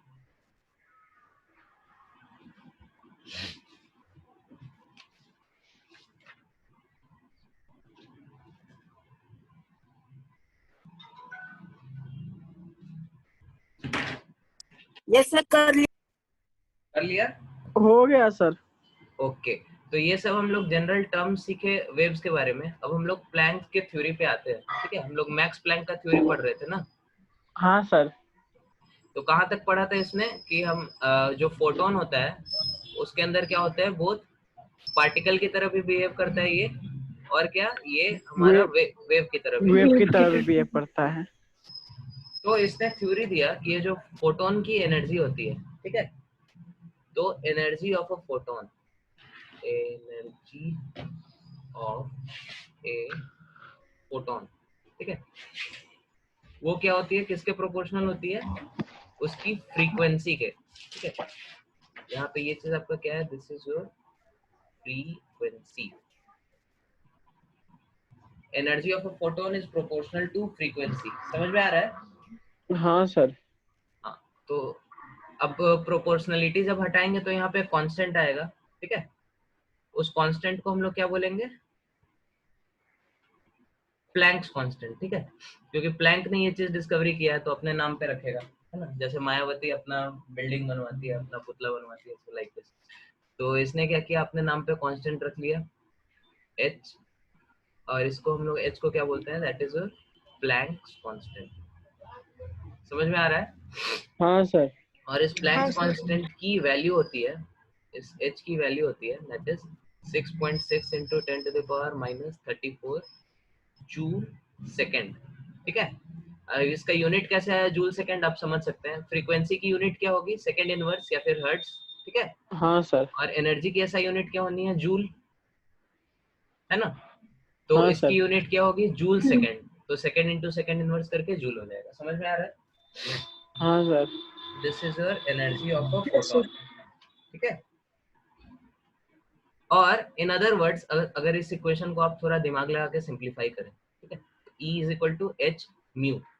और हम लोगों ने स्पीड ऑफ वेव देखा, speed is equal to lambda into mu, ठीक है। तो म्यू को हम लोग लिख सकते हैं speed of wave upon lambda. समझ में आ रहा है? हाँ सर।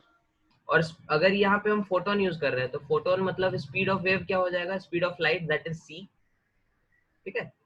तो लाइट के लिए ये फ्रीक्वेंसी क्या हो जाएगी, सी अपॉन लेमडा। ये चीज क्लियर है? हाँ सर। इसी को आप ऊपर वाले इक्वेशन में पुट कर दो तो this will become H C by lambda. समझ में आ रहा है? हाँ sir. This is the energy of a wave, energy of a photon, ठीक है, H C by lambda. Clear है? समझ में आ रहा है? हाँ सर।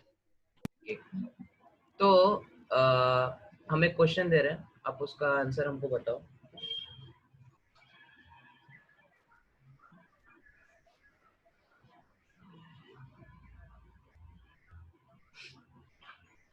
क्वेश्चन है, कैलकुलेट द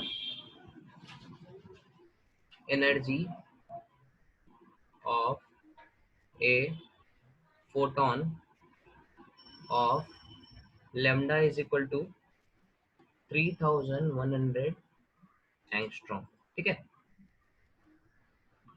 और ये एनर्जी आपको किस में बतानी है, इन इलेक्ट्रॉन वोल्ट्स, ठीक है। अब इलेक्ट्रॉन वोल्ट क्या होता है सर, आपने तो अभी जूल बताया, ठीक है। तो उसको आप कन्वर्ट कर सकते हैं, 1 electron volt is equal to 1.6 into 10 to the power minus 19 joules, ठीक है। तो आप पहले इस फॉर्मूले का यूज करो, H C by lambda. C की वैल्यू सबको पता है 3 into 10 to the power 8, H की वैल्यू बोर्ड पे लिखी है 6.6 into 10 to the power minus 34, lambda की वैल्यू क्वेश्चन में दी हुई है, तो उससे एनर्जी आ जाएगा जूल्स में, और जब जूल्स में आ गया तो उसको आप इलेक्ट्रॉन वोल्ट में कन्वर्ट कर सकते हैं, ठीक है। तो हाँ सर। 1 मिनट टाइम है आपके पास, 1 मिनट के अंदर जल्दी से आंसर बताओ, योर टाइम स्टार्ट्स नाउ।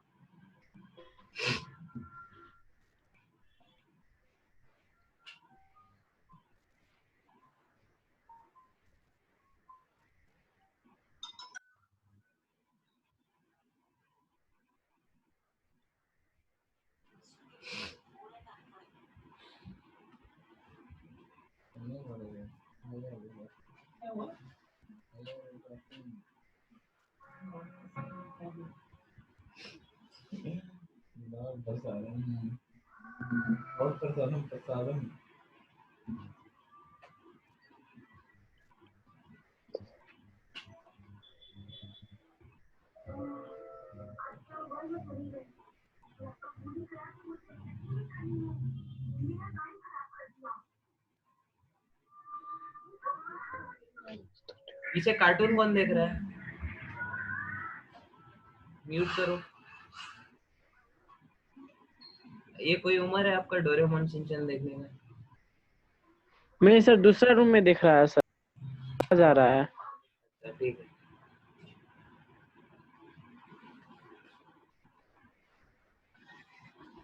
चलो 15 सेकंड बचा है, जल्दी से आंसर बताओ।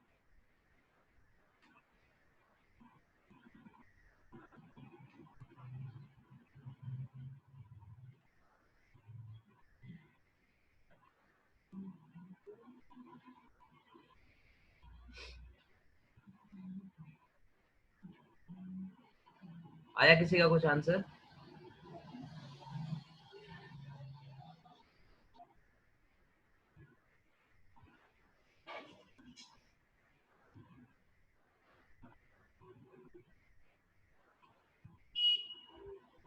इसको डिस्कस करें।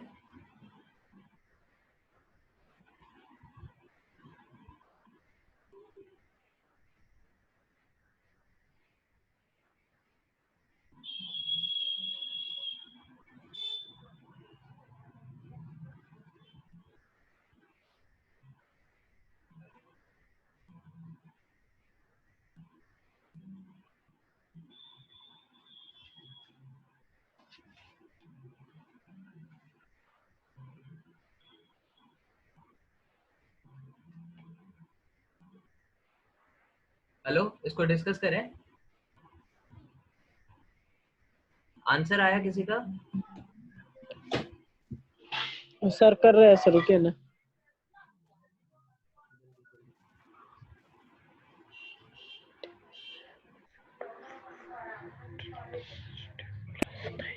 सर डिस्कस कर दीजिए सर। 1.6 रुकिए ना सर, सर जस्ट करिए करिए। 6.45 divide by 1.6 4.03 into 10 to the power minus 19 20 21 sir 4.03 into 10 to the power minus 2। Very good. और किसी का आंसर आया? ओके, तो सॉल्यूशन हमने ऑलरेडी बता दिया कैसे करना है। तो एनर्जी इक्वल टू आप इस फॉर्मूले में पुट करेंगे तो 6.6 into 10 to the power minus 34 ये h हो गया। c is your nothing but 3 into 10 to the power 8, ठीक है। और lambda is nothing but 3100 into 10 to the power minus 10, ये मीटर में आएगा, ठीक है। तो सब कुछ आपने SI यूनिट में लिया है, तो एनर्जी भी किस में आएगा? जूल में, ठीक है। और एनर्जी आपसे पूछा किस में है? इलेक्ट्रॉन वोल्ट्स में, ठीक है। सर एच क्या था? हाँ, h हमारा ये था ना 6.6 into 10 to the power, ठीक है। तो फिर आपने क्या किया? जूल को इलेक्ट्रॉन वोल्ट में कन्वर्ट करने के लिए किससे डिवाइड कर दिया? 1.6 into 10 to the power minus 19 से, ठीक है।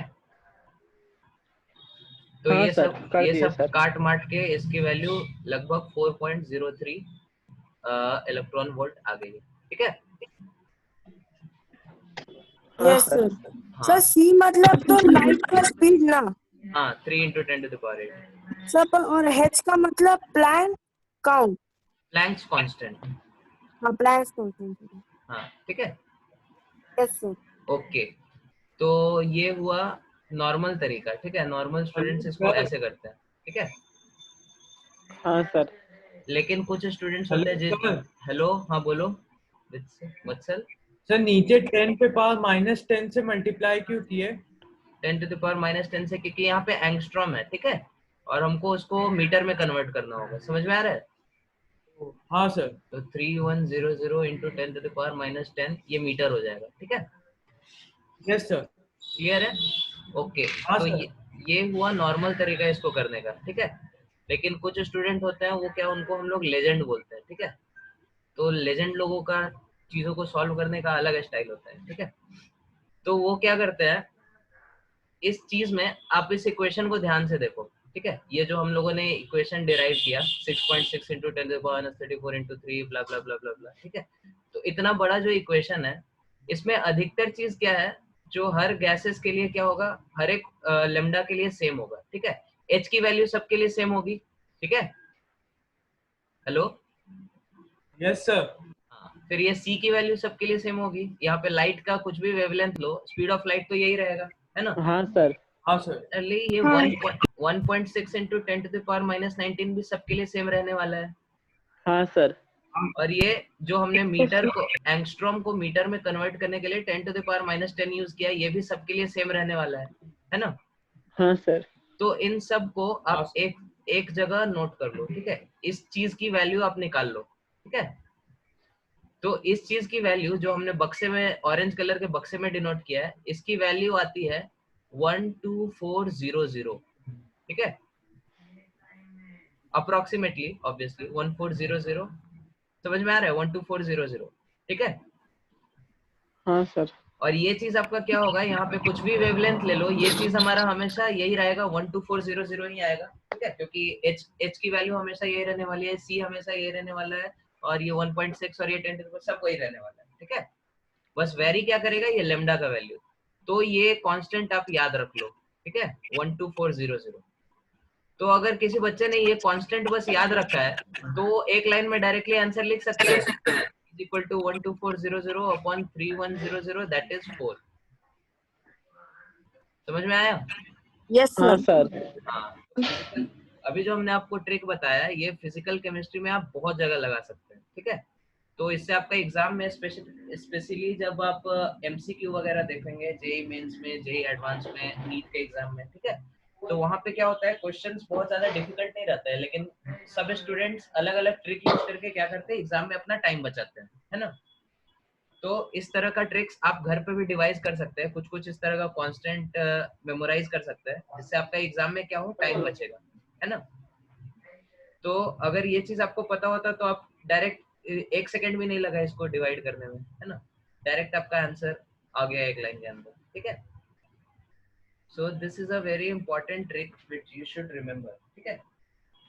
समझ में आ रहा है? हाँ सर। ओके, तो इसको जल्दी से नोट करो, फिर हम लोग आगे बढ़ते हैं।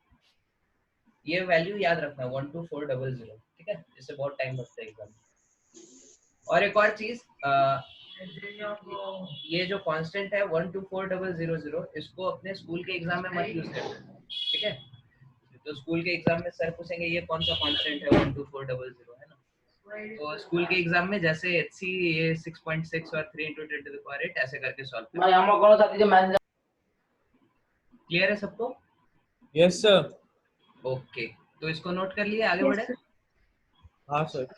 हाँ सर। हाँ सर। हाँ सर। ठीक है, काट दिए थोड़ा मैसेज आप लोग म्यूट हो जाओ, पीछे से म्यूट, ठीक है? ओके, तो फिर कुछ फर्दर एक्सपेरिमेंट्स हुए हैं एब्जॉर्प्शन और इमिशन स्पेक्ट्रा पे, ठीक है? अच्छा, एक काम करते हैं, एब्जॉर्प्शन इमिशन स्पेक्ट्रा हम लोग अगले क्लास में पढ़ेंगे, अभी हम लोग बोर्स मॉडल पढ़ते हैं, ठीक है? क्योंकि बोर्स मॉडल से रिलेटेड हम होमवर्क देने वाले हैं, तो बोर्स मॉडल पढ़ लेते हैं, फिर अगले दिन हम लोग पढ़ेंगे कि बोर्स मॉडल कैसे उस ड्रॉबैक्स को ओवरकम कर पाया रदरफोर्ड के, ठीक है? ओके, ये चीज क्लियर है? हेलो सब लोग हैं ना? कोई ऑफलाइन तो नहीं चला गया? Okay sir. एक मिनट देखने दो, सब लोग हैं ना?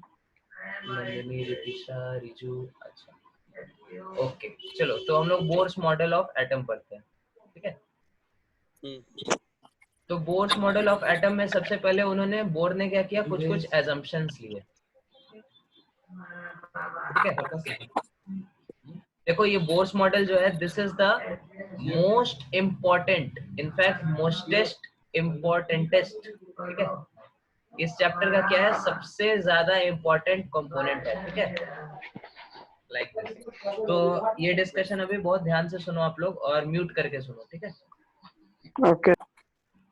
ओके, तो this is your Bohr's model. Bohr's model में उन्होंने क्या किया, पहले एजम्पशन लिया। पहला एजम्पशन क्या था कि हमारा जो इलेक्ट्रॉन घूमता है, ठीक है, लेट अस से ये हमारा इलेक्ट्रॉन है जो घूम रहा है न्यूक्लियस के चारों ओर, ठीक है?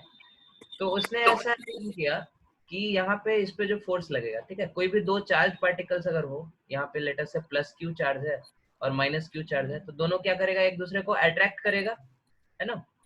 आप लोगों ने पढ़ा होगा ये चीज। और ये फोर्स ऑफ अट्रैक्शन क्या होगा, अच्छा नहीं लग रहा है, हाँ, फोर्स ऑफ अट्रैक्शन क्या होगा, K Q1 Q2 upon R²। ये चीज पता है सबको? हाँ सर। अगर दो चार्ज पार्टिकल्स ऑपोजिट हाँ चार्ज का सर। r डिस्टेंस से सेपरेटेड है, तो उसके बीच फोर्स ऑफ अट्रैक्शन क्या होता है, k q1 q2 upon r square. ठीक है, तो ये ज्ञान आता है हम लोग को कोलम्स लॉ से। ठीक है, इसको कोलम्स लॉ बोलते हैं, पता है नहीं ये चीज सबको? हेलो? हाँ सर। हाँ सर। और दूसरा ज्ञान हम लोग के पास है कि अगर कोई पार्टिकल सर्कुलर पाथ में घूम रहा है, ठीक है, कोई पार्टिकल है जिसका मास है m, वेलोसिटी है v और सर्कुलर पाथ पे घूम रहा है जिसका रेडियस है r, ठीक है, तो उस पे क्या होता है, एक सेंट्रीपिटल एक्सेलरेशन लगता है, that is equivalent to mv square by r। ये चीज पता है सबको? हाँ सर। ठीक है, तो F centripetal is equal to mv square by r। एक मिनट, इसको अगर हम डायग्राम में अच्छे से डिनोट करें, क्लियरली इसको डिनोट करो। r रेडियस हमने इस तरफ ले लिया, ठीक है, this is your radius r, और ये जो फोर्स है F सेंट that is your mv square by r। ठीक है, ये चीज क्लियर है? हाँ सर। तो हाँ इसने सर। क्या, एक मिनट आप लोग म्यूट करो यार।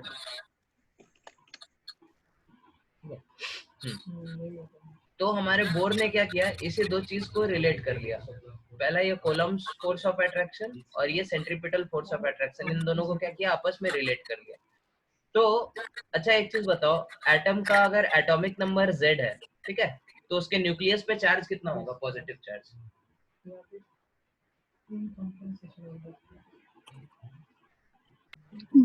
जेड ही होगा सर। नहीं, Z इंटू E, ठीक है, E होता है एक इलेक्ट्रॉन पे चार्ज, तो minus E is the charge on electron, ठीक है, similarly plus E will be the charge on one proton, ठीक है, और यहाँ पे नंबर ऑफ प्रोटॉन्स कितने होंगे, Z, तो इस पे जो चार्ज होगा दैट इज ZE। ठीक है,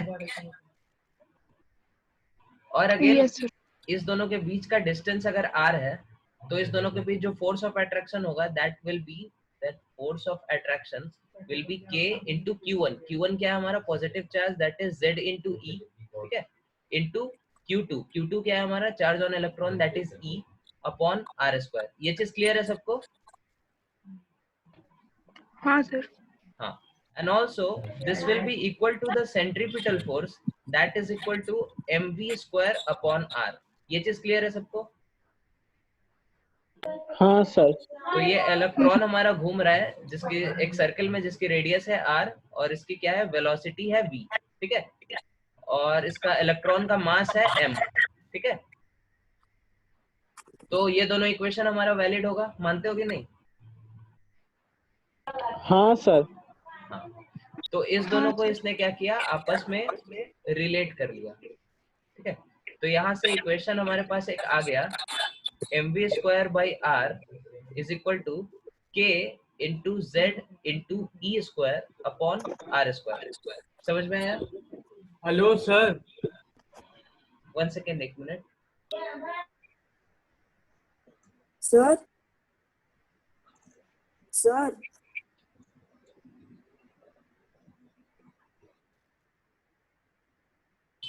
सॉरी, हम बाहर चले गए थे। हाँ बोलो, क्या बोलना है?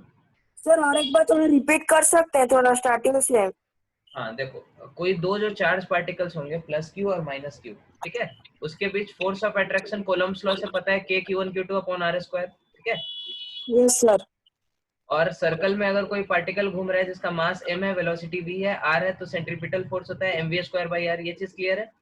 Yes sir. तो बोर ने क्या किया, इसी दो चीज को आपस में रिलेट कर लिया, ठीक है। अब हम लोग एटम के मॉडल पे आते हैं, ठीक है।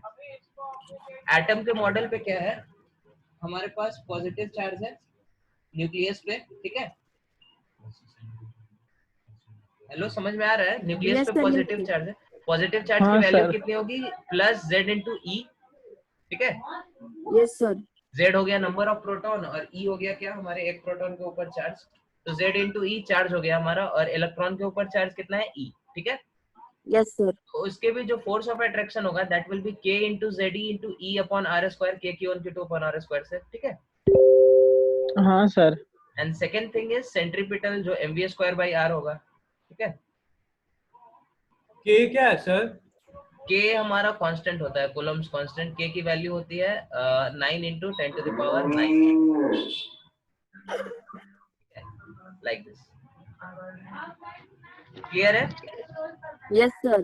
तो इस दोनों को आपस में रिलेट कर दो तो ये इक्वेशन हमारे पास आ जाता है। This is your let us से इक्वेशन ए।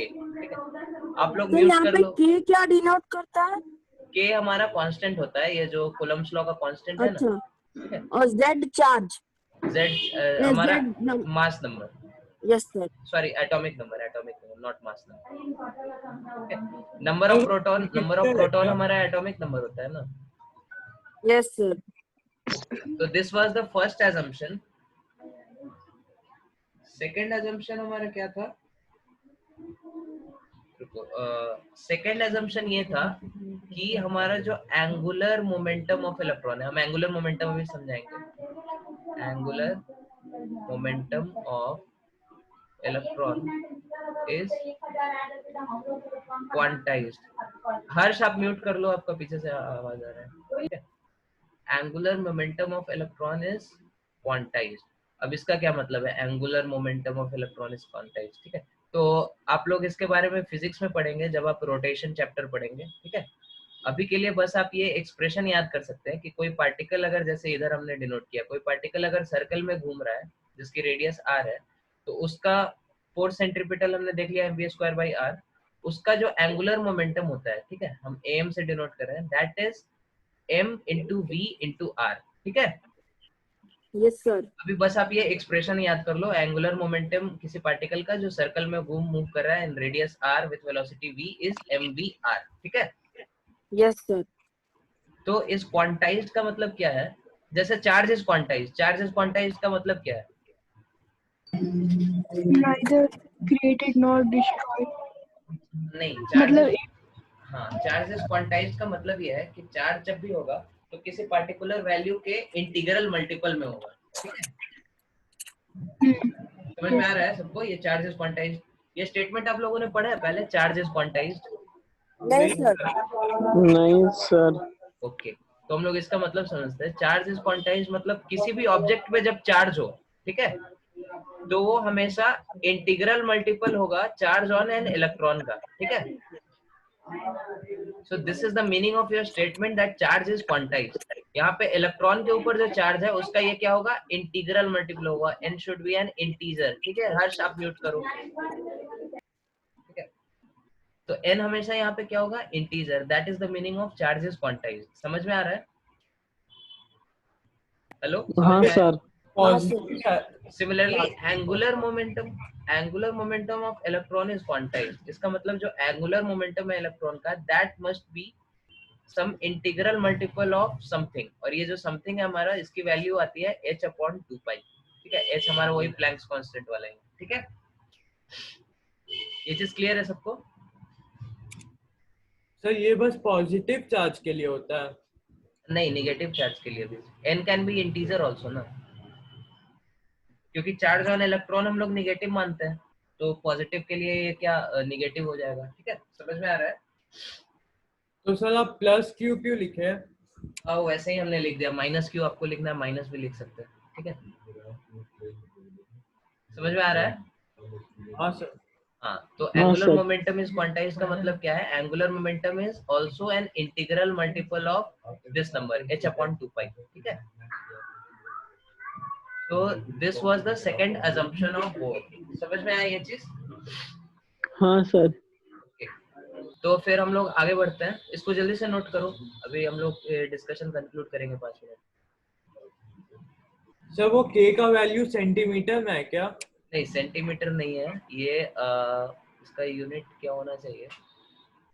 अच्छा, यूनिट आप देख लो, ये आई थिंक ये यूनिट सेंटीमीटर तो नहीं है, हमने गलती से लिख दिया, इसको मिटाओ। इसका यूनिट क्या होना चाहिए?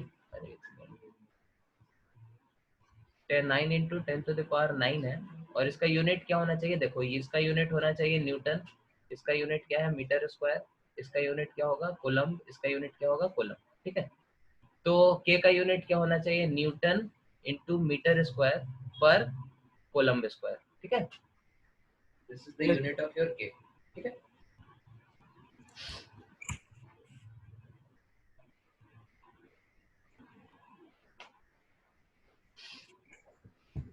नोट कर लिया? आगे बढ़े। हाँ सर, हो गया सर। हाँ sir. Yes sir. Okay. Yes sir. तो ये दो इक्वेशन फाइनली आए हमारे पास। पहला इक्वेशन क्या है, mv square upon r is equal to k into Z into E square upon R square, ठीक है। और दूसरा इक्वेशन हमारे पास आया mv r is equal to nh by 2 pi, ठीक है। तो इस दो इक्वेशन में वेरिएबल्स हमारे पास कितने हैं, एक v और एक r, ठीक है। यहाँ पे भी v और r, यहाँ पे भी r। तो दो इक्वेशन है, दो वेरिएबल है, इसको सॉल्व करके हम लोग v की वैल्यू निकाल सकते हैं, r की वैल्यू निकाल सकते हैं, ठीक है। समझ में आ रहा है? हाँ सर। ओके। तो हम लोग इसकी वैल्यू निकालते हैं। जैसे पहला इक्वेशन है, पहले इक्वेशन को हम थोड़ा सा सिंप्लीफाई करते हैं। पहला इक्वेशन को आप क्या करो, आर स्क्वायर से दोनों साइड मल्टीप्लाई कर दो, ठीक है। तो पहला इक्वेशन क्या हो जाएगा, m we square are is equal to k Z into E square, ठीक है। हाँ सर। तो this becomes your first star equation, first star मान लो इसको, ठीक है। और second equation as it is लिख लो, m we r is equal to N H by 2 pi. ये चीज क्लियर है, सेकेंड इक्वेशन, ठीक है। अब हमने क्या किया, फर्स्ट इक्वेशन और सेकेंड इक्वेशन को डिवाइड कर दिया, क्लियर है। तो देखो एम आर से एम आर कट गया और ऊपर आ गया v is equal to K into Z into E square divided by N H by 2 pi. ये चीज क्लियर है। सर और एक बार रिपीट कर सकते हैं? हमने पहले इक्वेशन को क्या किया, दोनों साइड को मल्टीप्लाई किया आर स्क्वायर से, ठीक है। तो यहाँ पे r into R square M we square R हो गया, और यहाँ आर स्क्वायर से आर स्क्वायर कट गया तो के जेड ई हो गया, और सेकंड इक्वेशन को एज इट इज लिख दिया, M we R equal to N H by 2 pi, ठीक है। Yes sir. फिर हमने क्या किया, 1 और 2 को डिवाइड कर दिया, फर्स्ट बाई सेकंड, ठीक है। तो यहाँ से एम आर कट गया, v is equal to direct equation आ गया, ठीक है। Yes sir. ओके। तो ध्यान से देखो, k हमारा कांस्टेंट है, ई स्क्वायर हमारा कांस्टेंट है, h हमारा कांस्टेंट है, 2 पाई हमारा कांस्टेंट है, ठीक है। तो सारे कांस्टेंट्स को हम बाहर निकाल सकते हैं, k इंटू ई स्क्वायर अपॉन h इंटू क्या, h इंटू कुछ नहीं, h इंटू ऊपर में जाएगा 2 पाई, ठीक है। तो ये सब हमारे कांस्टेंट हो गए, और जो वेरिएबल है हमारा क्या है, वो है z और n, ठीक है। क्लियर है ये चीज? Yes sir. तो इन सब कांस्टेंट्स की जब आप वैल्यू पुट करो, एक मिनट यहाँ पे एच स्टार नहीं होगा, ठीक है। तो इन सब कांस्टेंट की जब आप वैल्यू पुट करोगे तो वेलोसिटी का बहुत सिंपल इक्वेशन आता है, that is 2.18 into Z into 10 to the power 1 second into 10 to the power 6 into Z by N metre per second, ठीक है। Yes sir. तो ये इक्वेशन, ये वैल्यू आपको क्या करनी है, याद करनी है, 2.18 into 10 to the power 6। Is it clear? Yes sir. Now अब इसी इक्वेशन को सॉल्व करके आप r की वैल्यू निकालने की कोशिश करो, ठीक है। तो हम लोग एक तो आप ऐसे कर सकते हैं कि v की वैल्यू को किसी में पुट कर दो, फिर r की वैल्यू आ जाए, तो वो लेकिन थोड़ा गंदा होगा। हम r को डायरेक्टली थोड़ा निकालने का कोशिश करते हैं, ठीक है। अगेन इस दोनों को थोड़ा सा आपको मैनिपुलेट करना होगा। तो आपको इस तरह से इस बार मैनिपुलेट करना है कि v स्क्वायर कैंसिल हो जाए, ठीक है। तो अगेन इक्वेशन नंबर 1 स्टार से शुरू करते हैं। 1 स्टार हमारे ये वाला इक्वेशन था, उसको हमने लिखा M we square are is equal to क्या है हमारा, के जेड इंटू ई स्क्वायर, ठीक है। अब नोटिस करो, हम लोग को क्या करना है, वी स्क्वायर को कैंसिल करना है। तो सेकंड इक्वेशन जो है उसको हमने क्या किया, दोनों साइड स्क्वायर कर दो, ठीक है। तो equation second into equation second को दोनों साइड को हमने क्या किया, एक मिनट बेटा, इसको इक्वेशन सेकंड को आपने स्क्वायर कर दिया, सॉरी, इक्वेशन सेकंड स्क्वायर, ठीक है। तो यहाँ पे क्या हो जाएगा, M square V square R square, ठीक है।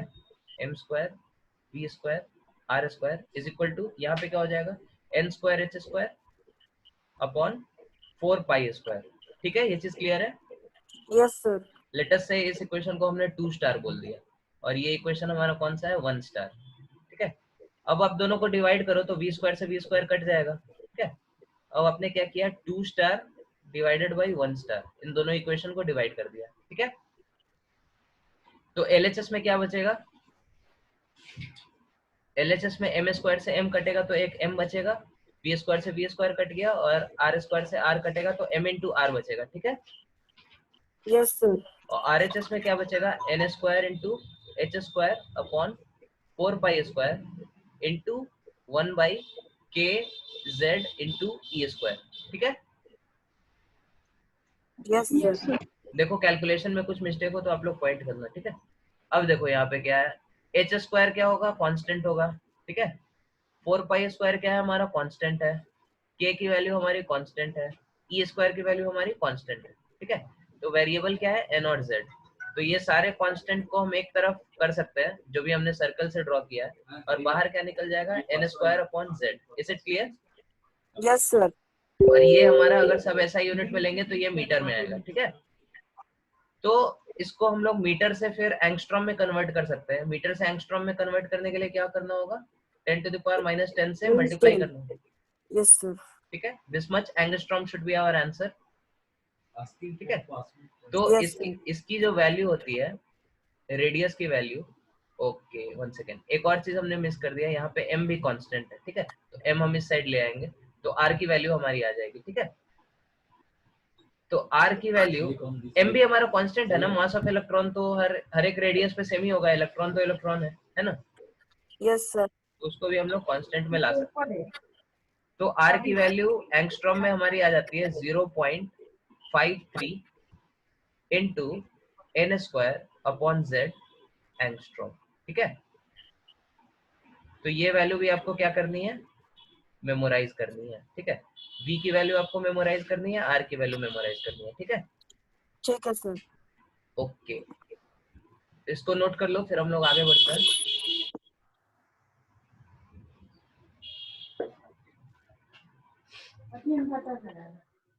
आपका अगला क्लास कब है, वेडनेसडे को ना? यस हाँ सर। सर। हाँ, इसको जल्दी से नोट करो, फिर हम होमवर्क देते हैं, फिर खत्म करते हैं।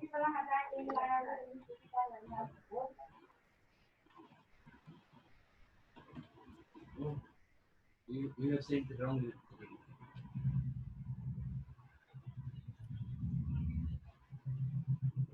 आगे बढ़े, नोट कर लिया? Yes sir. Yes sir. तो हमारा कंक्लूजन ये रहा, velocity is equal to 2.16 into z by n metre per second, यही आया था इक्वेशन। हाँ सर। और radius is equal to 0.53 into n square upon z in angstrom, ठीक है। हाँ।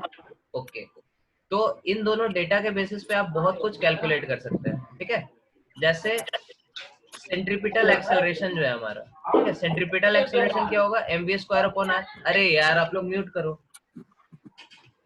ठीक है। mv स्क्वायर बाई r, तो m की वैल्यू आपको कोई ये कांस्टेंट्स की वैल्यू याद होनी चाहिए। मास ऑफ इलेक्ट्रॉन क्या होता है, 9.1 into 10 to the power minus 31 kg, ठीक है। k की वैल्यू हमारी क्या होती है, 9 इंटू 10 टू द पावर 9, ठीक है। हम लोगों ने यूनिट इसका देख लिया था, न्यूटन मीटर स्क्वायर पर कूलम्ब स्क्वायर, ठीक है।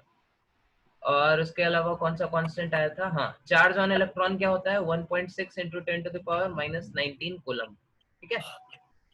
और क्या कांस्टेंट आया था, पाई की वैल्यू सबको पता है 3.14, ठीक है। और पिछली स्लाइड में और कुछ कांस्टेंट आया था, देखो आप एक बार चेक करो। Hello sir. हाँ बोलो सर v का वैल्यू शायद वो नहीं था। v की वैल्यू क्या है, 2.18 इंटू 10 पे पावर 6 इंटू zn। हाँ ओके, 10 टू द पावर 6 हमने मिस कर दिया इधर। और सर वो 2.18 है। हाँ वो थोड़ा बहुत चलेगा, ठीक है। वो आप एग्जैक्ट वैल्यू चेक कर लेना, 16 है या 18 है, हमको भी सर एग्जैक्टली याद 2.18 है सर। बुक में चेक किए, बुक में नहीं सर, आपने लिखा था 2.18। वो एक बार चेक कर लो बुक में, आई थिंक 2.18 या 16 इन दोनों में से ही कुछ होता है, ठीक है। ओके, तो इसके बेसिस पे आप क्या कर सकते हैं, सेंट्रीपिटल फोर्स की वैल्यू भी निकाल सकते हैं, है ना। फिर काइनेटिक एनर्जी ऑफ इलेक्ट्रॉन, ठीक है। तो काइनेटिक एनर्जी क्या होगी, half m into V square. तो इसकी वैल्यू आप निकाल सकते हैं, मास ऑफ इलेक्ट्रॉन पुट कर दो, v की वैल्यू पुट कर दो, तो काइनेटिक एनर्जी आ जाएगा, ठीक है। हाँ सर। Yes sir. सिमिलरली आप पोटेंशियल एनर्जी निकाल सकते हैं, ठीक है। तो कोई दो चार्ज पार्टिकल्स अगर अपने पास हो प्लस क्यू और माइनस क्यू, उसके बीच अगर सेपरेशन हो आर, ठीक है, तो उसकी जो पोटेंशियल एनर्जी होती है दैट इज माइनस के Q1 Q2 ले लो, Q1 Q2 अपॉन आर, ठीक है। तो पोटेंशियल एनर्जी ऑफ इलेक्ट्रॉन भी आप इसी तरह लिख सकते हैं, minus of K into Q1 that is Z E into E upon R, ठीक है। आर की वैल्यू आप पुट करो, पोटेंशियल एनर्जी का एक्सप्रेशन आ जाएगा, ठीक है। Hello, yes sir. Similarly Yes, sir. Total energy of electron का इक्वेशन आ जाएगा, that will be nothing but kinetic energy of electron plus potential energy of electron, ठीक है। इसकी वैल्यू भी आ जाएगी, क्लियर है। Yes sir. इसके अलावा और बहुत कुछ उससे आपसे पूछ सकता है, ठीक है। आपसे उसका वेलोसिटी हो गया, रेडियस हो गया, उसका एंगुलर मोमेंटम पूछ सकता है, ठीक है। तो एंगुलर मोमेंटम क्या हमने बताया, mvr, ठीक है। तो v की वैल्यू पुट करो, r की वैल्यू पुट करो, ये आ जाएगा, ठीक है। और उसके अलावा आपसे क्या पूछ सकता है, बस यही सब, ठीक है। तो आपका ये होमवर्क हो गया, ठीक है। होमवर्क नंबर 1 आपको इसका एक्सप्रेशन बताना है। होमवर्क नंबर 1 बेसिकली यही है, इन सब का आपको एक्सप्रेशन बताना है, ठीक है। इन सब के वैल्यूज निकाल के नोटबुक पे नोट करके फोटो खींच के हमको भेजनी है, ठीक है। This is your first homework, ठीक है। Yes sir. Now homework number 2, homework number 2 I will upload a sheet, ठीक है। आप लोगों का पुराना शीट जो है उसको जल्दी से कंप्लीट करो, बहुत लोगों ने अभी तक सबमिट नहीं किया है, ठीक है। तो हम स्ट्रक्चर ऑफ एटम पे एक शीट दे रहे हैं, उसका आपको सेक्शन ए और सेक्शन बी सॉल्व करना है, ठीक है। Is it clear? Okay, sir. Sir Wednesday तक? हाँ, बाय वेडनेसडे। सर मेरा नहीं हो पाएगा, मेरा कल बहुत सारा ट्यूशन है, मतलब ये पहला 4 दिन मेरा बहुत ट्यूशन रहता है। अच्छा ठीक है, हम आपसे बात करते हैं क्लास के बाद, ठीक है। ओके, बाकी सब लोग लेकिन वेडनेसडे तक सबमिट करो, क्योंकि हमको पता है बाकी किसी का कुछ ट्यूशन नहीं है, ठीक है। स्पेशली जो भागलपुर के स्टूडेंट्स हैं उनका हमको पता है बिल्कुल भी ट्यूशन नहीं है, तो उनका तो हर हालत में वेडनेसडे तक कंप्लीट हो जाना चाहिए, ठीक है। ठीक है सर। ओके, और किसी को कुछ डाउट पूछना है आज जो पढ़ा है उसमें? नहीं नहीं sir. Then we are ending the class. इसको नोट कर लो, हम हटा देते हैं इसको। हेलो सर, हाँ बोलो। हम लोग उसमें पता लगाए थे ना कि वो negative cathode rays negative direction में जा रहा है सर, हाँ एनोड की तरफ। तो सर नहीं, कैथोड रे पॉजिटिव की तरफ जाता है। हाँ तो सर अनचार्ज और न्यूट्रल पार्टिकल्स भी तो जा सकता है पॉजिटिव की तरफ। नहीं, न्यूट्रल पार्टिकल्स पॉजिटिव की तरफ कैसे जाएगा? और अनचार्ज पार्टिकल सर? अनचार्ज तो वही हो गया ना, जिस पे चार्ज नहीं है, न्यूट्रल है ना। वो पॉजिटिव की तरफ क्यों जाएगा उस पे जब कुछ चार्ज नहीं है? जैसे हम लोग का प्लैनेट अर्थ है, ठीक है। Planet earth is a neutral thing, तो न्यूट्रल थिंग हमारा किसी चार्ज पार्टिकल की तरफ थोड़ी अट्रैक्ट होता है, ठीक है। Yes sir. Is it clear Vatsal? Yes sir. Okay, तो फिर हम इसको हटाते हैं, we are ending the class, ठीक है। आप लोग ये वेडनेसडे तक सबमिट करो, ठीक है। Okay, thank you very much. Thank you sir. Bye sir. Thank you sir.